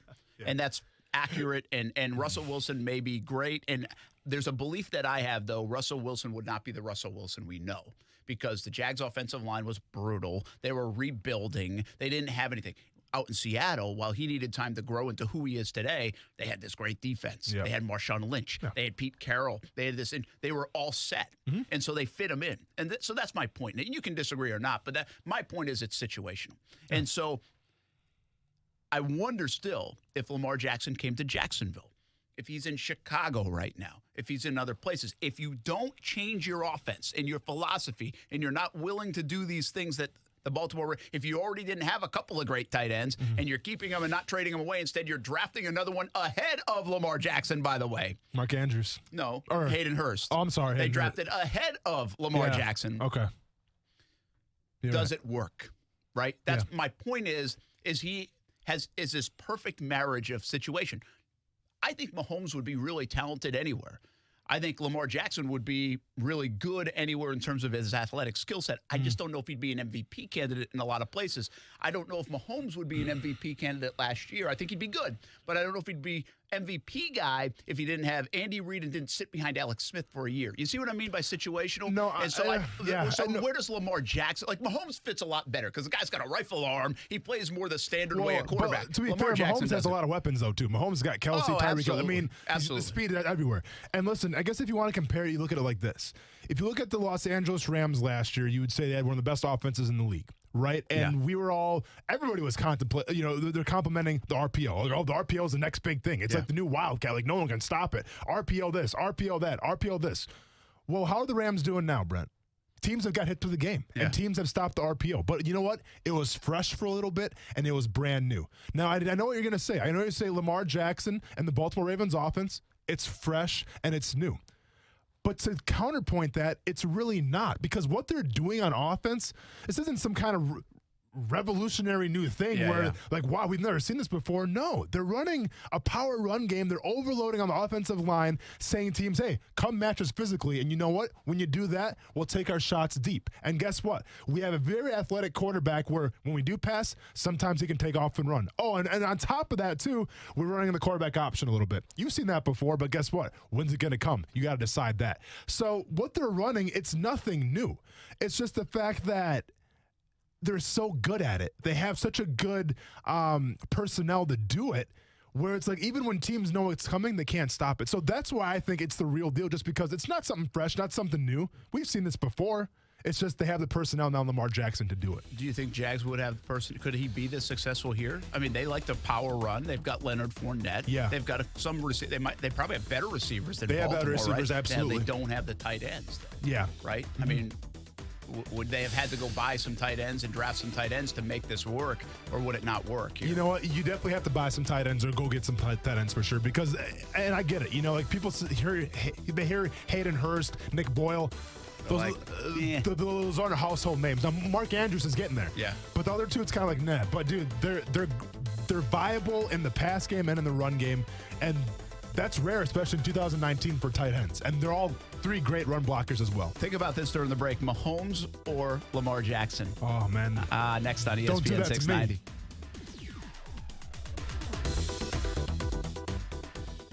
Action Sports Jax with Brent Martineau on ESPN690 is brought to you by Best Bet Jacksonville and Orange Park. Now, the First Alert forecast on ESPN690. Chilly tonight under clear skies will drop into the 40s. From the First Alert Weather Center, I'm Action News Jax Chief Meteorologist Mike Burrish. The Weather Center is brought to you by Beard's Diamonds, where you can get 20% off store-wide, including loose diamonds with special financing, only at Beard's Diamonds. If you're planning to sell your home, then it makes sense to call the agent who already has thousands of families in his exclusive database of buyers and will guarantee the sale of your home in writing. And most importantly, an agent who will help you make the most money possible, right? Do yourself a favor and call Phil Aitken with the Aitken Home Team Keller Williams Realty, just like the family in Jacksonville recently did. Phil sold their home in just 3 days for over asking price after being on the market for 164 days with another agent with no luck. Phil Aitken's success rate for selling homes is remarkable because Phil already has the buyers. It makes sense. You want to sell, Phil has your buyers, which create demand and many times multiple offers. His buyers are real families looking for a home today. So take the next step and call Phil Aitken today, and please tell him you heard it right here. The easy to remember number is 500-PHIL. That's 500-PHIL, or visit philhasthebuyers.com. That's philhasthebuyers.com. Being in the Army National Guard is about more than serving your country. It's about being there for your community when your neighbors need you most. The Army National Guard makes college affordable, and serving part-time can help you graduate debt-free. Do you want to stay close to friends and family? The Guard allows you to serve close to home. Serving part-time in the Army National Guard lets you have the life you want. Learn more by visiting nationalguard.com. Sponsored by the Florida Army National Guard. Aired by the Florida Association of Broadcasters and this station. New flavors and a rating that would make Madden jealous. Hey, everyone, this is Austin Lane. And I'm Brent Martineau. Vita de Luis recently got a 98 rating. It's new, and it's getting rave reviews. Made in Tequila, Mexico, and shipped directly to Jax Beach. Vita de Luis is available in 3 flavors. And those flavors are Blanco, Reposado, and Añejo. Try all 3. Make your own recipes with Vita de Luis Tequila, one of the smoothest tequilas you will ever taste. For merchandise and more, visit VitaDeLuis.com. Small business owners, it's been a great year, and now it's time to begin to make some end-of-year decisions. Instead of giving your hard-earned money to the tax man, consider reinvesting in your business with a quality pre-owned truck, van, or commercial work vehicle from Jacksonville Truck Center. With the largest selection of pre-owned work vehicles in North Florida and easy commercial financing, let us be your one-stop shop to get the job done today. We're on the corner of Arlington Expressway and Southside Connector. Stop by today or visit us at JacksonvilleTruckCenter.com. McGowan Medical Centers doesn't only treat auto accident patients, we treat neck and back pain, period. The pain can be caused from a number of different reasons. We also have a new non-surgical center with state-of-the-art equipment that can provide options other than unnecessary spine surgery. And not to mention the #1 weight loss program out there. All this under one roof with one number to call, 350-5544. McGowan's got your back, and now your waistline too, literally. Shop the 904. When you shop local retailers, you're making an investment in our own community. Check out cool stores like Jacksonville's own Video Game Rescue, a locally owned video game store that features new and hard-to-find retro video games, vintage toys, and they even have a game room with a bunch of classic games and pinball machines. If you have a gamer on your holiday gift list, you will find something perfect for them at Video Game Rescue on Blanding Boulevard. Shop the 904. Powered by Cox Media Group. Visit shopthe904.com. I just love this time of year, don't you, boss? Love?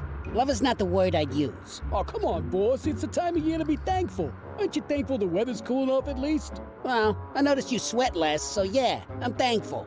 See? I'm also thankful that we found a house without safe touch security and that the homeowners are out of town soon. Yeah, that reminds me, that house is out. What? Yeah, I saw they had safe touch installing a new system just yesterday. Oh, well, what about that house next door? They didn't have safe. Nope. Safe Touch got them too. Guess it was a two for that day. You know, I was just starting to get into the thankful spirit until you brought up Safe Touch security. Sorry, boss. We still have a lot to be thankful for. I'd be thankful if you truly found me a house without Safe Touch. I'm on it, boss. Crooks know to stay away from Safe Touch houses. Hi, I'm Lester Jackson, president of Safe Touch Security Systems. No one beats our technology or our price. Call Safe Touch today at 888-723-8682 or go to safetouch.com. State license number EF233.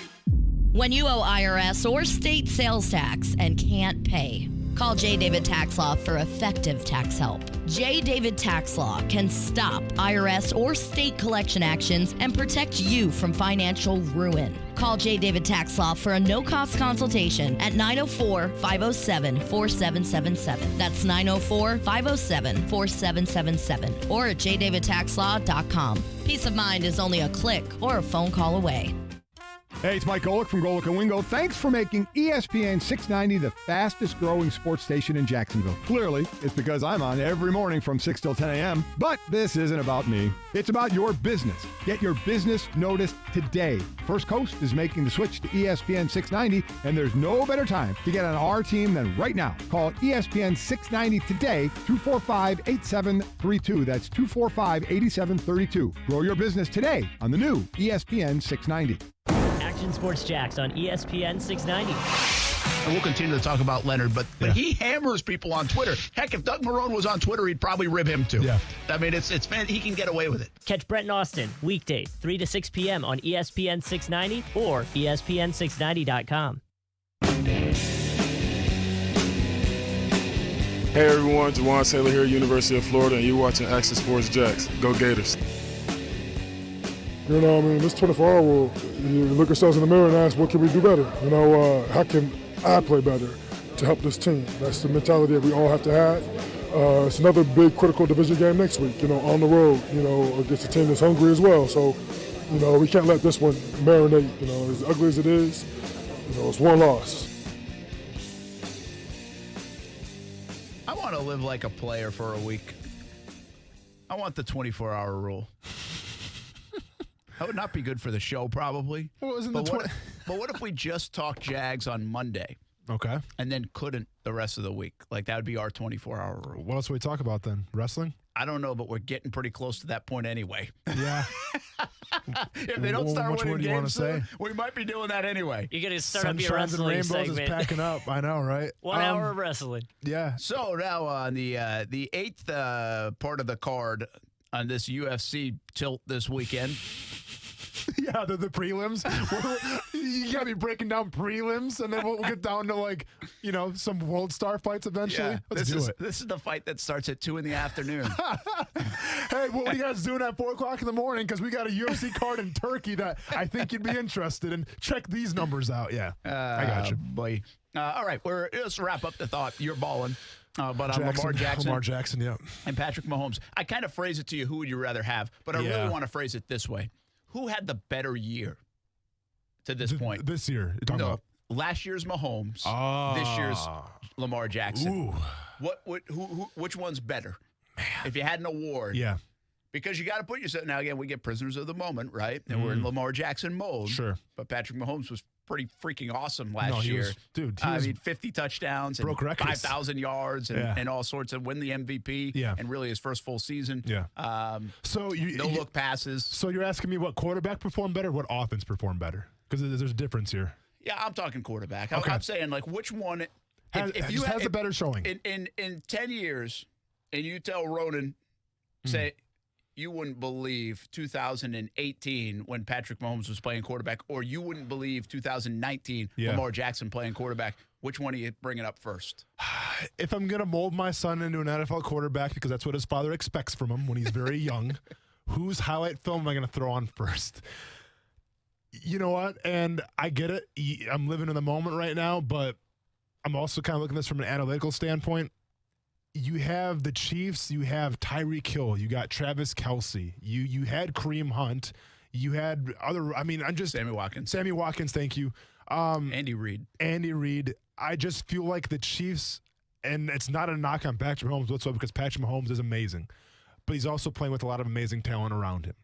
And I'm not saying the jury's still out on Patrick Mahomes because I think he's one of the best quarterbacks, obviously, in the NFL, but I am curious to see what's going to happen when he gets that big contract. And when they can't afford all those weapons anymore, how does Patrick Mahomes play? Does Patrick Mahomes make the players around him better, or do they kind of subside a little bit? So that'll be interesting. So I'm taking Lamar Jackson, just from the standpoint where I can go on the street right now. I can go ask probably Kuz. Let's say, name me one of the wide receivers right now for the Baltimore Ravens. Kuz, could you do it? Couldn't do it, right? I don't think I could. I don't have him on my fantasy team. Yeah, I think Willie Snead, maybe. I think Miles Boykin's still there. Yeah, Hollywood Brown is the name. Of course, Marquise Brown too as well. That's a good call. But my point is he's doing it with a lot, and I don't say less talent because they have the talent of what they do really well, but it is more on his shoulders than I think it is Patrick Mahomes. Because look, for instance, when Matt Moore came in, the Chiefs, on offense at least, they still competed, right? They're still putting up points and touchdowns. If Lamar Jackson goes down right now and Robert Griffin comes in or Trace McSorley comes in, are you confident that the Ravens can put up major points? Because I don't think so. That's a good call. Yeah. So I just think with what they ask Lamar Jackson to do. Both teams lose a lot when that guy goes down. Without a doubt. But I think the system's in place where whoever's the Chiefs quarterback is going to be a lot more successful. But the Ravens need Lamar Jackson. So from that standpoint, I'm showing my son Ronan Lamar Jackson footage, and I'm going to say you better get that 40 down to about a 4.2 by the time you get to high school, and I'll see you in the NFL, son. Obviously, I'm kidding. But not really. That's it. I believe I would still take Mahomes. Yeah. Because of the way I think of the quarterback position, and I think although the dual threat nature of it is fine, I guess, I don't know, I guess I feel like the no-look pass stuff, the just airing it out is how I look at the quarterback position. Sure. And that's narrow-minded because now Lamar Jackson's kind of helping change that, and others have too, like Deshaun Watson and company. It would be a tough call, but I'd probably go Patrick Mahomes at this stage. It's a great question. Especially that guy so young. See, I think you can be young and be able to run the football with your athleticism. To be able to see the defenses and to be able to hit the open guy. And even though they have a ton of talent, I get Patrick. Yeah. But to me, that was what amazed me. Like, he never really wavered last year. Like, when were you going to have that kind of, not rookie because he wasn't, but young guy moment? Yeah. And now I guess that will still be what I'm waiting for a little bit on Jackson. It's like, you know me, I feel like all the time people can catch up to you. The NFL will eventually catch up to you. And what I'm wondering is, okay, when Bill Belichick potentially sees them again, what does that look like? You know what I mean? Yeah, Are we going to see that moment? And we really never saw that moment. I mean, Bill Belichick and the Patriots did an okay job in the AFC Championship game, but I think they still gave up 31 points. Yeah. And there's everybody knows that if Mahomes and Kansas City had won the coin flip, they probably would have won the game. Yeah. You know? Correct. And the Patriots got a lot of help because of the pass, the roughing the passer and all that stuff. So, I asked the question. It's a tough question. I think at this stage, I'd probably still take Mahomes right now. But I have no problem with your answer. Yeah, and this is the thing, right? Because the old question of this would have been who you're taking, Aaron Rodgers or Tom Brady. It's a question that I've been in debates many, many times. And my argument was always the fact that if you put Aaron Rodgers at any single team, he immediately makes that team better. Doesn't matter. But if you put Tom Brady on the Packers when they're struggling on offensive line, he can't be successful because he's not mobile. So from that standpoint, Tom Brady is the GOAT, hands down. But also, he's a result of the system a little bit. So I would actually take Aaron Rodgers over that. But when I break down Patrick Mahomes and I break down Lamar Jackson and I say, you know what, take the teams out of it. Just put them as quarterbacks in general on any team. And say there's 2 minutes left in the game, Brent, you're down by 4 and you have to leave a drive 90 yards to score a touchdown to win the game. Who are you taking? And I can wholeheartedly sit here and say, I don't know. Yeah. Because both guys can beat you in different ways. It's a good call. So from that standpoint, literally, I mean, and I know we don't do this a lot, but I'd probably have to be on the fence on this one, man, because I can justify taking both guys as your starting quarterback for that drive. Yeah, it's a fun one. That's a good way to look at it right there. And the difference between Rodgers and Brady to me was always Rodgers will give you that highlight reel play. Tom Brady's not really giving you highlight reel. It's not jumping out. And she's just so methodical and so good and so consistent and beats you with the mind and then with that fastball that he's got. But these two guys, they are they are the video game era. You know, I mean, they are the 100 rating on Madden if you can get it. Exactly. I mean, 99. Is it 99 the top one? Yep, correct. Yeah, okay. 99. I'm cool. I play it all the time. Gold cleats. By the way, my baller, real quick, I'm going to give it to the UNF Ospreys. Hit a school record 21 3-pointers yesterday and a lopsided win. A game they should win. They've won 4 in a row. Their 4-1 starts the best of the D1 era. So nice job, Matthew Driscoll. They have the most three-pointers made in the country in Division I basketball right now. Now the schedule stiffens up. They go to Iowa on Thursday, and they're on the road, I think, 11 out of the 12 next 12 games. So it'll be tough from here on out, but it'll be interesting to see if they could sneak one in and kind of pull off one of those upsets that they've done in the past over Purdue or someone like that. Do they call them birds of trade, by the way? They call them, and that is certainly they should living play up in the to bird it right box. now. But okay, that's just my thing from Amazon. Whatever it is, what it is. My phone, real quick. So the Saskatchewan Roughriders, Brent, who are one of the best names in all professional sports, Canadian football team, lost by 7 points to the Winnipeg Blue Bombers when they had the ball on the 10-yard line in a red zone situation with a couple seconds left. But the way they lost it is the big story of why they're falling, because you don't see it a lot. But the quarterback of the Roughriders saw a guy open in the end zone, throws the ball, and unfortunately it hits the uprights, bounces off the uprights, and obviously when it touches the uprights in Canadian football, you lose the game. So the ball hits the uprights, game over.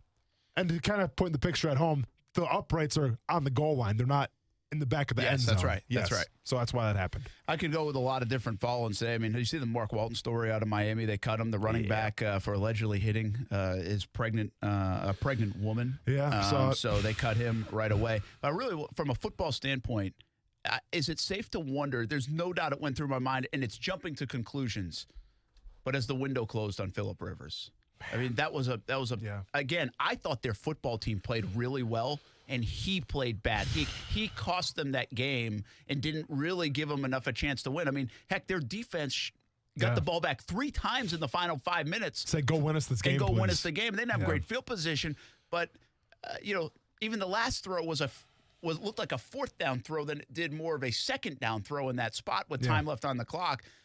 I just wonder, and you watch these guys like Mahomes, and you watch even like a Minshew earlier this year, and you watch Russell Wilson, and then you see some of these old guys trying to break away from the pocket when they need to scurry, and it's so noticeable. And that was really my takeaway Sunday. I will say this: Nick Foles and this offense kind of looked slow in relation to the way Minshew and the offense looked. Yeah, and they're slower. That's reality, and they've got a lot of different things that they can do well, more so than the other guy. But it certainly crossed my mind that Rivers, the window might be done, man. Yeah, and listen, and I get it. If you're an NFL quarterback and you bring passion like he does, and you bring the leadership that's important at the quarterback position, same thing with Tom Brady. But at the end of the day, no matter how hard you try to fight it, Brent, Father Time will always be undefeated. And last night, you saw Father Time show his hand a little bit. And I think with Tom Brady even this season, yes, the Patriots are doing very well. They might be the top spot in the AFC. But Tom Brady's not his usual self either. Their offense isn't. Yeah. Wonder why he wanted Antonio Brown and all those guys Heck yeah. that came in there so badly. and probably wants to talk Gronk out of retirement because they are not that great on offense. And you said the offensive line in New England is shaky. That's a great segue, by the way, because stay in your lane when we come up here in the next couple segments. Gronk's part of it. Ah, very good. We're not done anyway on this show. What the heck is Kuz doing with our video feed? I want to know. That answer comes up after this on ESPN690. Golick and Wingo. Aaron Rodgers, as Stephen A. Smith likes to say, is a But how spectacular Aaron Rodgers was able to be. I mean, all we're going to remember is that freak show throw to Aaron Jones in the end zone. I don't know if it was a throwaway or not, but what it was magic. Aaron Rodgers looks like 2 straight weeks now. He's in the flow with Matt LaFleur. But if you're the Chiefs, you got to say to yourselves, we had every opportunity to win this game with our backup quarterback. That defense let him down. Golick and Wingo, weekdays at 6 Eastern on ESPN Radio and ESPN2. The holidays are on the horizon, and that means family and food. Hey, everybody, I'm Brent Martineau. Let Renna's Pizza help you out. Parties at school, parties at work, celebrations, or hey, maybe you're just tired of cooking yourself. Renna's has you covered with 5 locations in Northeast Florida. Want a fresh one? Renna's makes everything fresh. New York-style pizza, sandwiches, salads, pasta dishes. Everything fresh. Find out why Renna's has been a family favorite for over 40 years. 5 locations in Northeast Florida, Marsh Landing, Bay Meadows, Argyle Forest, San Jose, and the newest location in Neptune Beach. What's up, Jacksonville? This is Allie McDeal from both Best Bet Card Rooms in Jacksonville and Orange Park. The holidays are on the rise. Celebrate with the family and friends by serving a delicious honey-baked ham on your Thanksgiving table. Throughout the entire month of November, all High Hand winners will receive an 8-pound honey-baked ham. Head to either Best Bet location and pick up your Thanksgiving dinner today. For more detailed information, visit them on the web at bestbetjacks.com. Best Bet, where anybody can win. How much money is required to open a small business? Is your business generating enough cash in order to reinvest and sustain operations? These and many other questions face an aspiring or current business owner. Need help finding answers to these questions? SCORE is the nation's largest network of expert business mentors with approximately 10,000 volunteers and 300 chapters nationwide. In Jacksonville, SCORE has over 50 mentors available to meet privately with you. Go to jacksonville.score.org today to schedule a free appointment. Pop quiz. If you sell a home for $500,000, how much would a traditional real estate agent charge in commission? If you guessed $25,000 to $30,000, you're right. But if you think that's the only way, you're wrong. This is why thousands of homeowners are making the switch to Rex. With Rex, you get a dedicated agent and a full-service experience at a fraction of the cost. Rex uses game-changing technology to cut out the middleman and save homeowners tens of thousands of dollars in fees. See if you qualify by calling 833-REX-HOME. Remember, this is your home. Why give an insane amount of equity away to an agent? Rex offers the lowest fee in the industry without skimping on service. You'll work with an experienced real estate team with you every step of the way. Get the most out of your home. See if you qualify by calling 833-REX-HOME. 833-REX-HOME. Florida, CQ 1057788. Minimum fee may apply. Not licensed in all 50 states. Visit rexhomes.com to see if Rex is available in your area. Rex fully supports the principles of the Fair Housing Act and Equal Opportunity Act. November is Military Family Month, when we honor and recognize families for their commitment and contributions in support of our military and our nation. Prime Ends Medical Center is a proud supporter of Military Family Appreciation Month. Locally owned and operated businesses give our community character by offering unique options for shopping and dining. They are a big part of what makes living in the 904 so great. Shop the 904! Powered by Cox Media Group.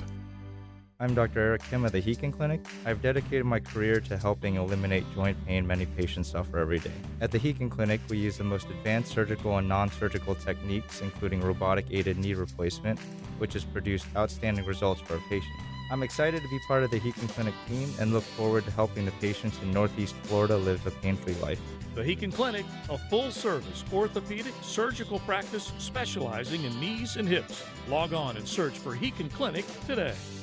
Thanksgiving. It's all about being thankful for the good things in life, huh? Yeah. Hey, boys, I got an idea. How about we start a new tradition by naming the things we're thankful for? Okay, I'll start. I'm thankful that the house we just robbed had a ton of expensive jewelry and fine silverware. Yeah. Oh, and I'm thankful that they had a big blue alarm instead of Safe Touch. Now, why'd you have to mention them? Well, I'm thankful we didn't have to deal with the Safe Touch two-way communicator or their 45-second or less response time. Boss, I'm just thankful that we've decided to stay away from Safe Touch houses, especially now that they have video monitoring. Would you stop? You are ruining my thankfulness. I mean, the best technology and the lowest price. It's just not fair. Hey, boss, pass the cranberry sauce, will you?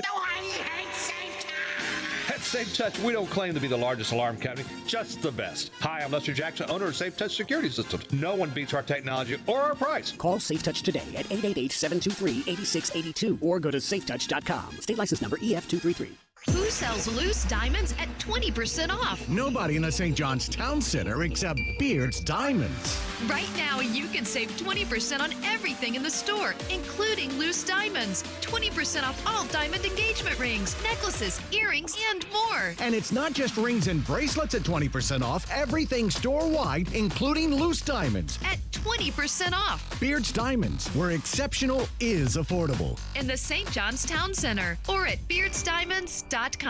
It's that time again, the time when I can finally say my favorite 3 words. No, it's not I love you, though those are pretty good words too. The 3 words I'm talking about, Toyotathon is on. And it's going on right now at Arlington Toyota. Arlington Toyota is the place to be when it comes to getting amazing Toyotathon savings on their huge selection. That's over 1,000 new and used on the lot every day.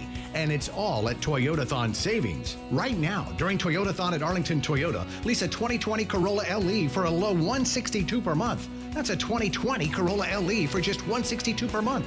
Get the truck you've always wanted and save when you lease a 2019 Tacoma SR5 double cab for only $199 per month. Just $199 per month for a Tacoma. Plus, you get Arlington's $5,000 Advantage Club and even a national lifetime warranty with unlimited time and miles for new purchases. Toyotathon is on at Arlington Toyota, 10939 Atlantic Boulevard and online at arlingtontoyota.com. Visit arlingtontoyota.com/Toyotathon for offer details. Can you imagine bringing this kind of joy to kids in need? Are you financially able to pick up a few extra gifts this season? One of the easiest ways to create a great Christmas for local kids is through Jewish Family and Community Services. We offer all of our services to people of every age, religion, and background, including giving kids a brighter Christmas. Help us make this holiday season shine. Jewish Family and Community Services. Here for giving. Here for Jags. Learn more at hereforjags.com. Alexa, how do I drive more customers into my business? First, people will need to hear about you. Then you need to be online where they look for you. Then you need to be involved in the community. Then you need to... Whoa. I don't have time for that. I need to run my business. Okay, searching for a local team that can help. Local Solutions, your local marketing team putting you at the top of mind. Visit JacksonvilleLocalSolutions.com today and let us take your business to the next level. Local Solutions, powered by Cox Media Group. Marketing solved. You've been diagnosed with type 2 diabetes. You have to carefully monitor your health for the rest of your life. And you have an increased risk of developing cardiovascular disease. Cut, take 2, action. You've been diagnosed with a new purpose, to fight for the amazing life you made for yourself. To look that risk of heart disease square in the face and say, no, not me. You've been given a new opportunity to live. Get started at NoDiabetesByHeart.org. November is Military Family Month, when we honor and recognize families for their commitment and contributions in support of our military and our nation. Primen's Medical Center is a proud supporter of Military Family Appreciation Month. The holidays are on the horizon. That means family and food. Hey, everybody, I'm Brent Martineau. Let Renna's Pizza help you out. Parties at school, parties at work, celebrations, or maybe you're just tired of cooking yourself. Renna's has you covered with 5 locations in Northeast Florida. Want a fresh one? Renna's makes everything fresh. New York-style pizza, sandwiches, salads, and pasta dishes. Everything fresh. Find out why Renna's has been a family favorite for over 40 years. 5 locations in Northeast Florida. Marsh Landing, Bay Meadows, Argyle Forest, San Jose, and the newest location in Neptune Beach. The Stephen A. Smith Show. I don't know what would make him think I would care about it. I don't give a damn whether I'm blocked on Instagram or not. Not like I tried to Instagram him directly. Anybody thinking about trying to post something on his page? The Stephen A. Smith Show. Weekdays at 1 on ESPN Radio and the ESPN app. Hi, I'm Danny Warfel, 1996 Heisman winner, and you're watching Action Sports Jax. enjoying your job and working hard aren't mutually exclusive. Right. And that's one thing that people forget when it comes to the game of football. You know, you can see some of these games, it's raining, it might be snowing. Guys have these gritty looks on their face and they're just out there throwing haymakers. But at the same time, you have to be able to enjoy the work that you do with your units. That's the reason that I can go in there and that I can talk to those guys and they can talk to me and say, hey, Chris, I need you to pick this up. Hey, I need your help going on with this, because we trust each other and because we have that camaraderie. How isn't this guy in office yet? I say it every single time I hear his voice speak, Brent. The guy's legit. Here's the deal. This is what I liked about asking Chris Conley about this last night on Jags Report Live, 7 o'clock, CBS 47 every Monday night. Come on out and visit with us at Top Golf. We have about 6 shows left, and we have a lot of fun even if the Jags lose. But they had that dancing video of the wide receivers outside the stadium last week at practice. And so we showed it. First of all, I was like, what the heck are you doing? Yeah. What is this? And so they were all stealing D.D. Westbrook's dance. It was supposed to be a one-on-one with Ashlyn Sullivan from Jaguars.com. And not the dance, the interview. And but I flipped that around to be like, you know, fans don't like seeing this kind of stuff. You guys having fun when you lose. It's like, for sure. Again, I mean, it goes back to really the start of the show, like that disconnect. It's like, we don't know. Well, I thought he had a great answer, you know, in terms of working hard, enjoying your work, and still, I mean, if you get all tight and you're miserable all the time, how are you supposed to perform in any job? That's no fun. Doesn't matter what your record is at that point. It's no fun. Now, it's harder to keep doing that when you lose, but it's still important to do it. Let's go to John right now. He's checking in on Action Sports Jax on ESPN690. Wants to talk a little bit about the Jags. Brent Martineau, Austin Lane, Coos along here on a Tuesday. What's up, man?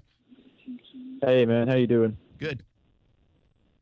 Man, you know, the Jags, man, they had no answers for the Colts. It was, you know, there's no sense of urgency, you know, even though it was a promising week leading up to the game. You know, the team had a golden opportunity. They squandered it within 2 quarters. You know, there are plenty of negatives, and I'm not sure that there was many positives to take from it. No, absolutely. There's not. We're trying to say DJ Chark's the only guy that played well in that football game. It appears, from coaching to players to heck, even the kicker, who's automatic, missed the kick and had the 24 consecutive kick streak end as well. What's the fix? Is the bigger thing, man. What concerns you the most? Oh, well, I'm not even sure at this point, man. You know, Doug Marone's playing for his job at this point. You know, it's you know, he's beloved by the players and the media, but you know, the fans are turning on him, man. You know, once you've lost the fans, there's not much coming back from that. You know. John, what's up, man? Austin Lane here. I guess one of the biggest questions that we've been asking on the show is how many games does Doug Marrone have to win in order to keep his job, or does the front office have to keep his job? From your perspective, obviously you're a Jaguars fan. You called in the show. How many games would you want to see Doug Marrone win so he can keep his job, or reach the point now where no matter how well he does towards the end of the season, you want to see this front office gone? I think he's got to win 5 more, to be fair, man. You know, it's touch and go at this point. You know, he's got to get a streak of games going. You know, if he doesn't win, you know, it's all over for him. You know, you know, the fans have been calling him a nigger, and you know, he's just a big nigger. Well, we know where that we know where that could potentially go. That's what I get for asking questions. We kept them on too long. Oh man, Coos had a feeling. Sound like you're from London. Yeah. All right. Hey, speaking of Coos, you tried this new thing on the video stream. This new program. I don't know, but you were excited about it. But it also comes with closed captioning. Well, it's called micro content. Okay, micro content. Don't close caption that last thing that we just had on. But what? So we put it out there, and it's cool, right? You kind of clip a clip of the show, did it in almost real time, and it closed captions. So I didn't realize that part of it when you were showing me it, but it's like listening. It's like Siri is listening to us. Yeah, it's essentially a push to, or the text to talk thing that you have on your phone. Yeah. So sometimes she doesn't understand Austin. Is that really what we're getting at? I think in general, it's just a little off. It's like I'd This was give your it like chance to take a shot at Austin, by the way. Just It's all right, man. You're scared, and that's all good. But my biggest thing is, listen, I appreciate the love for people saying, yeah, I agree with Austin on the coaches. They should be held accountable, obviously. I mean, it's pretty, generic stuff. But then that was 50%, or that was maybe like 30%. Another 70% or whatever was people making fun of the app that apparently my accent comes through a little bit, or I talk too fast where the app can't distinguish what I'm saying. So I just say, like, on the bottom it says, yeah, I think Doug Marrone needs to be held accountable, but instead that it says a salad or something like that. Just something completely random. Yeah. That makes me lose as a media person all credibility, because now they're like, did he say accountable or a salad? I can't focus on what Austin's saying now because I think he said salad, which makes no sense. This guy's been in the NFL for how long? Is he okay? So I don't know. I mean, I guess we should probably proofread these things first, right? Yeah, you've been in the NFL for so long, maybe it does make sense. That's a good point. So can you close that part off? Or do we have to hope that she gets it, the closed captioning part comes in correctly? Well, I mean, the closed captioning is a big part of it. No, it is. In terms of that's why really we want right it. now, Brent. It is. Oh, so that's why. It is, yeah. That's a big part of what we want. We just need to get it, instead of being maybe 60% right, like 100% right. So I don't know, man. This seems like it would be way more fun if it's not right. Here's what we're now, gonna we do. just got to be careful it doesn't sound like John. Yeah, no, we're fine. But here's what we're going to do real quick. So, Brent, give me a topic to talk about, and we're going to record this and see if it works this time. And I'm going to talk very slow, and I'm going to enunciate all my words. Brent, give me something. Anything. Just try this out. Will Foles be better on Sunday? Well, Brent, when we're talking about Nick Foles, he couldn't be much worse than when he played against the Colts. So, yes, I think the optimism should be there because it couldn't get much worse. Now, for Nick Foles to be better, we also need, and here comes a big one, Leonard Fournette to do good in the run game as well. So I think if you feed Leonard Fournette the rock, Foles will also be successful with some good wide receivers at his disposal, even though they're playing the Tennessee Titans and a solid defense. I can't wait to see if this works. You 100% are going to lose her at Fournette.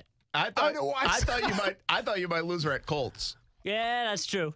All right. Well, now I'm excited to see what happens. Yeah. So there we go. You got to clip that out, Kusar, to give you more work. That's fine.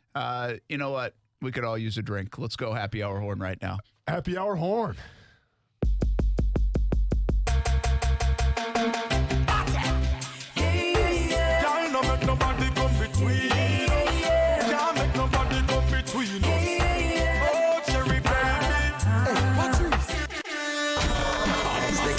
Party now begin. See the beautiful ladies marching in. There's enough for everyone to win. We're gonna make this party the best thing happening. This is my favorite place. Nothing will replace. No. Nothing. Anything goes. Gangsters are rolling, half face smiling. Heads up, think of the rhythm what you're drinking. Anything goes. Grab a drink, get a shot, tip your star tenders. All right, absolutely here. And go check out Vita de Louis. 98 rating recently. Go to VitaDeLouis.com. And I've got another special announcement for you, too. Remember when we were at RV City and Yeho and Reposado, the new flavors were coming out along with Blanco? Well, if you go see Cam at Ponte Vedra Liquors, he is the first liquor store to carry Añejo and Reposado, and that starts tomorrow. So you can get it in stores. More stores are coming soon, but that's Ponte Vedra Liquors. It's next to Winn-Dixie at Solana Road and 3rd Street. So, again, more locations coming soon where you can get the new flavors for Vita de Louis. Also, one more important note is there's a big announcement coming up tomorrow from the folks at Vita de Louis, so we can share that with you tomorrow as well. So Ponte Vedra Liquors has Añejo and Reposado, and it's on sale tomorrow. They're at next to the Winn-Dixie at Solana Road. So go check out Vita de Louis. For locations on where you can get Vita de Louis and also more merchandise, go to VitaDeLouis.com. All right, you got a little stay in your lane to end the show? Stay in your lane, man. Coos hit me with it. Tom? Yeah, exactly.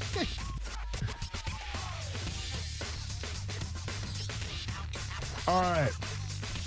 See, we need to have a queue of when I should come in on this because there's never really a good time to come in, but it's all good. Feel, man. Yeah, it is all feel. I'm just going to go with it. So, Brent, In the world of baseball, a big announcement happened today. More specifically, because I'm a homer, the Milwaukee Brewers have unveiled their new uniforms and their new logo, or should I say their old logo. And I showed you the logo, and many people will say it's the best logo in sports. It is the famous Milwaukee Brewers glove logo.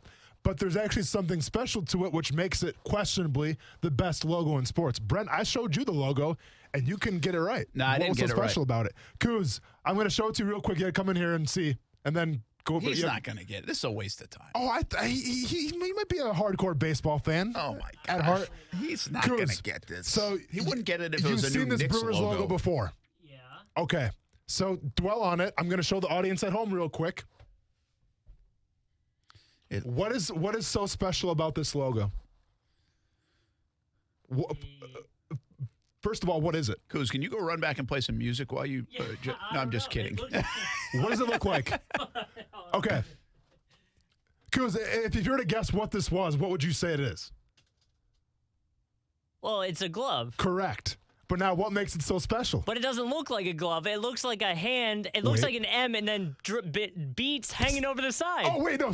You're so close. Beads hanging over the side? The beats. Dre beats? Like the headphones? Oh, but hey, he's onto something. You're onto something. You're close. You were so close, It's an M and what?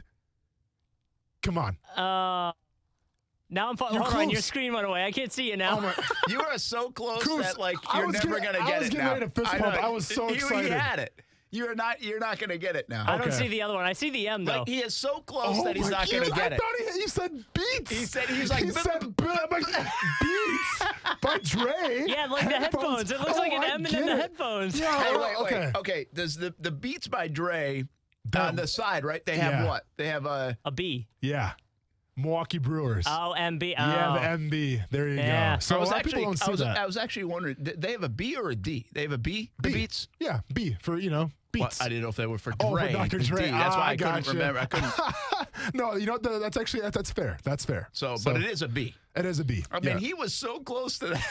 I saw the I was M. seriously ready to lose my mind. I really was. Hey, that's one of the best things about you. You go to like I don't know, maybe it's like an artist store or a gallery or something. Don't they have those pictures where you get like stare at it forever and you try to like that? That is one of those games right there with the Milwaukee Brewers. It is one of those games, man. So yeah, that's why it's one of the best. Pump your brakes. Pump your brakes. So Rob Gronkowski teased a big announcement last night. People were saying, is he coming back? Obviously, Brent, you and I are smarter than that. We knew he wasn't coming back. It was something I thought about CBD. But Rob Gronkowski has announced, and Brent, this is where you're involved, and Kuz, maybe you're involved as well. Rob Gronkowski has announced the first ever Super Bowl daytime party, taking place obviously in Miami Beach from 1 to 7. Here's where you come in, Brent.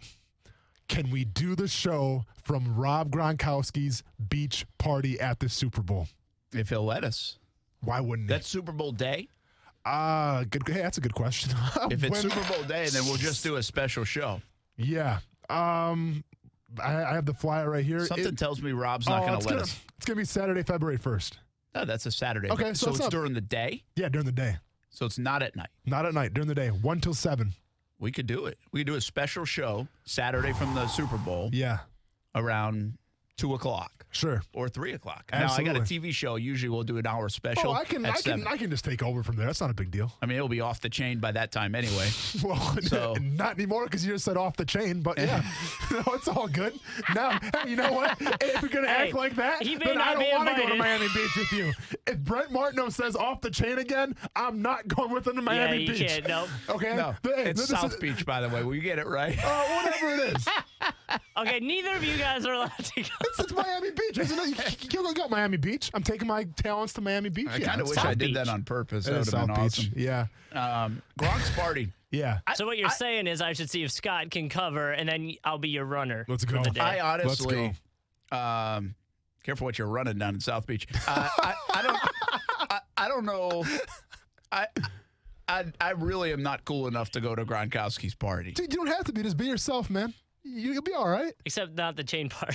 Oh yeah, just don't say off the chain, bro. We can make it happen, man. Come on, be a good environment. We get good. Yeah, well, listen, can you make it happen? You got any connections? Well, I did party with 2 of his brothers in New Orleans one time. Well, did you get their number? I think I actually might have one of them, to tell you the truth.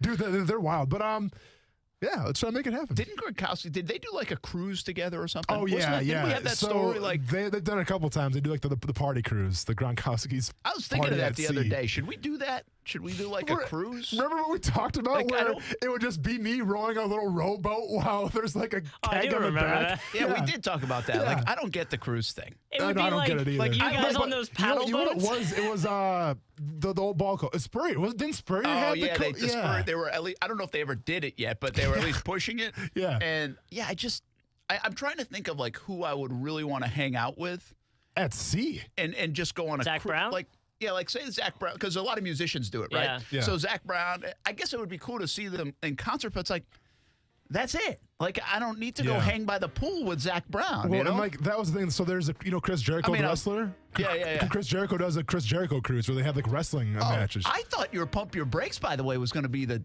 Did you see the back and forth on social media between Tony Khan and... I did. Yeah, Tony Khan, Randy Orton. That's going to be a little tease for tomorrow because we got to talk about that. I was like, what man. is going on here? Tony Khan's coming unhinged, man. He's not having But it. he won Twitter. They said he won won Twitter. Yeah. But like, I didn't even know if he won, but they said he won. Oh, trust me, dude. I don't know if he pulled some analytics out and said if I say this back, it's going to be legit. But yeah, Tony Khan won Twitter against Randy Orton. Yeah. Hands down. All right, that's going to do it. I'm going to try to win the night on TV, CBS 47 and Fox 30. Hope you can tune in. Thanks for listening. We'll do it again tomorrow with some Jags news and interviews from the locker room.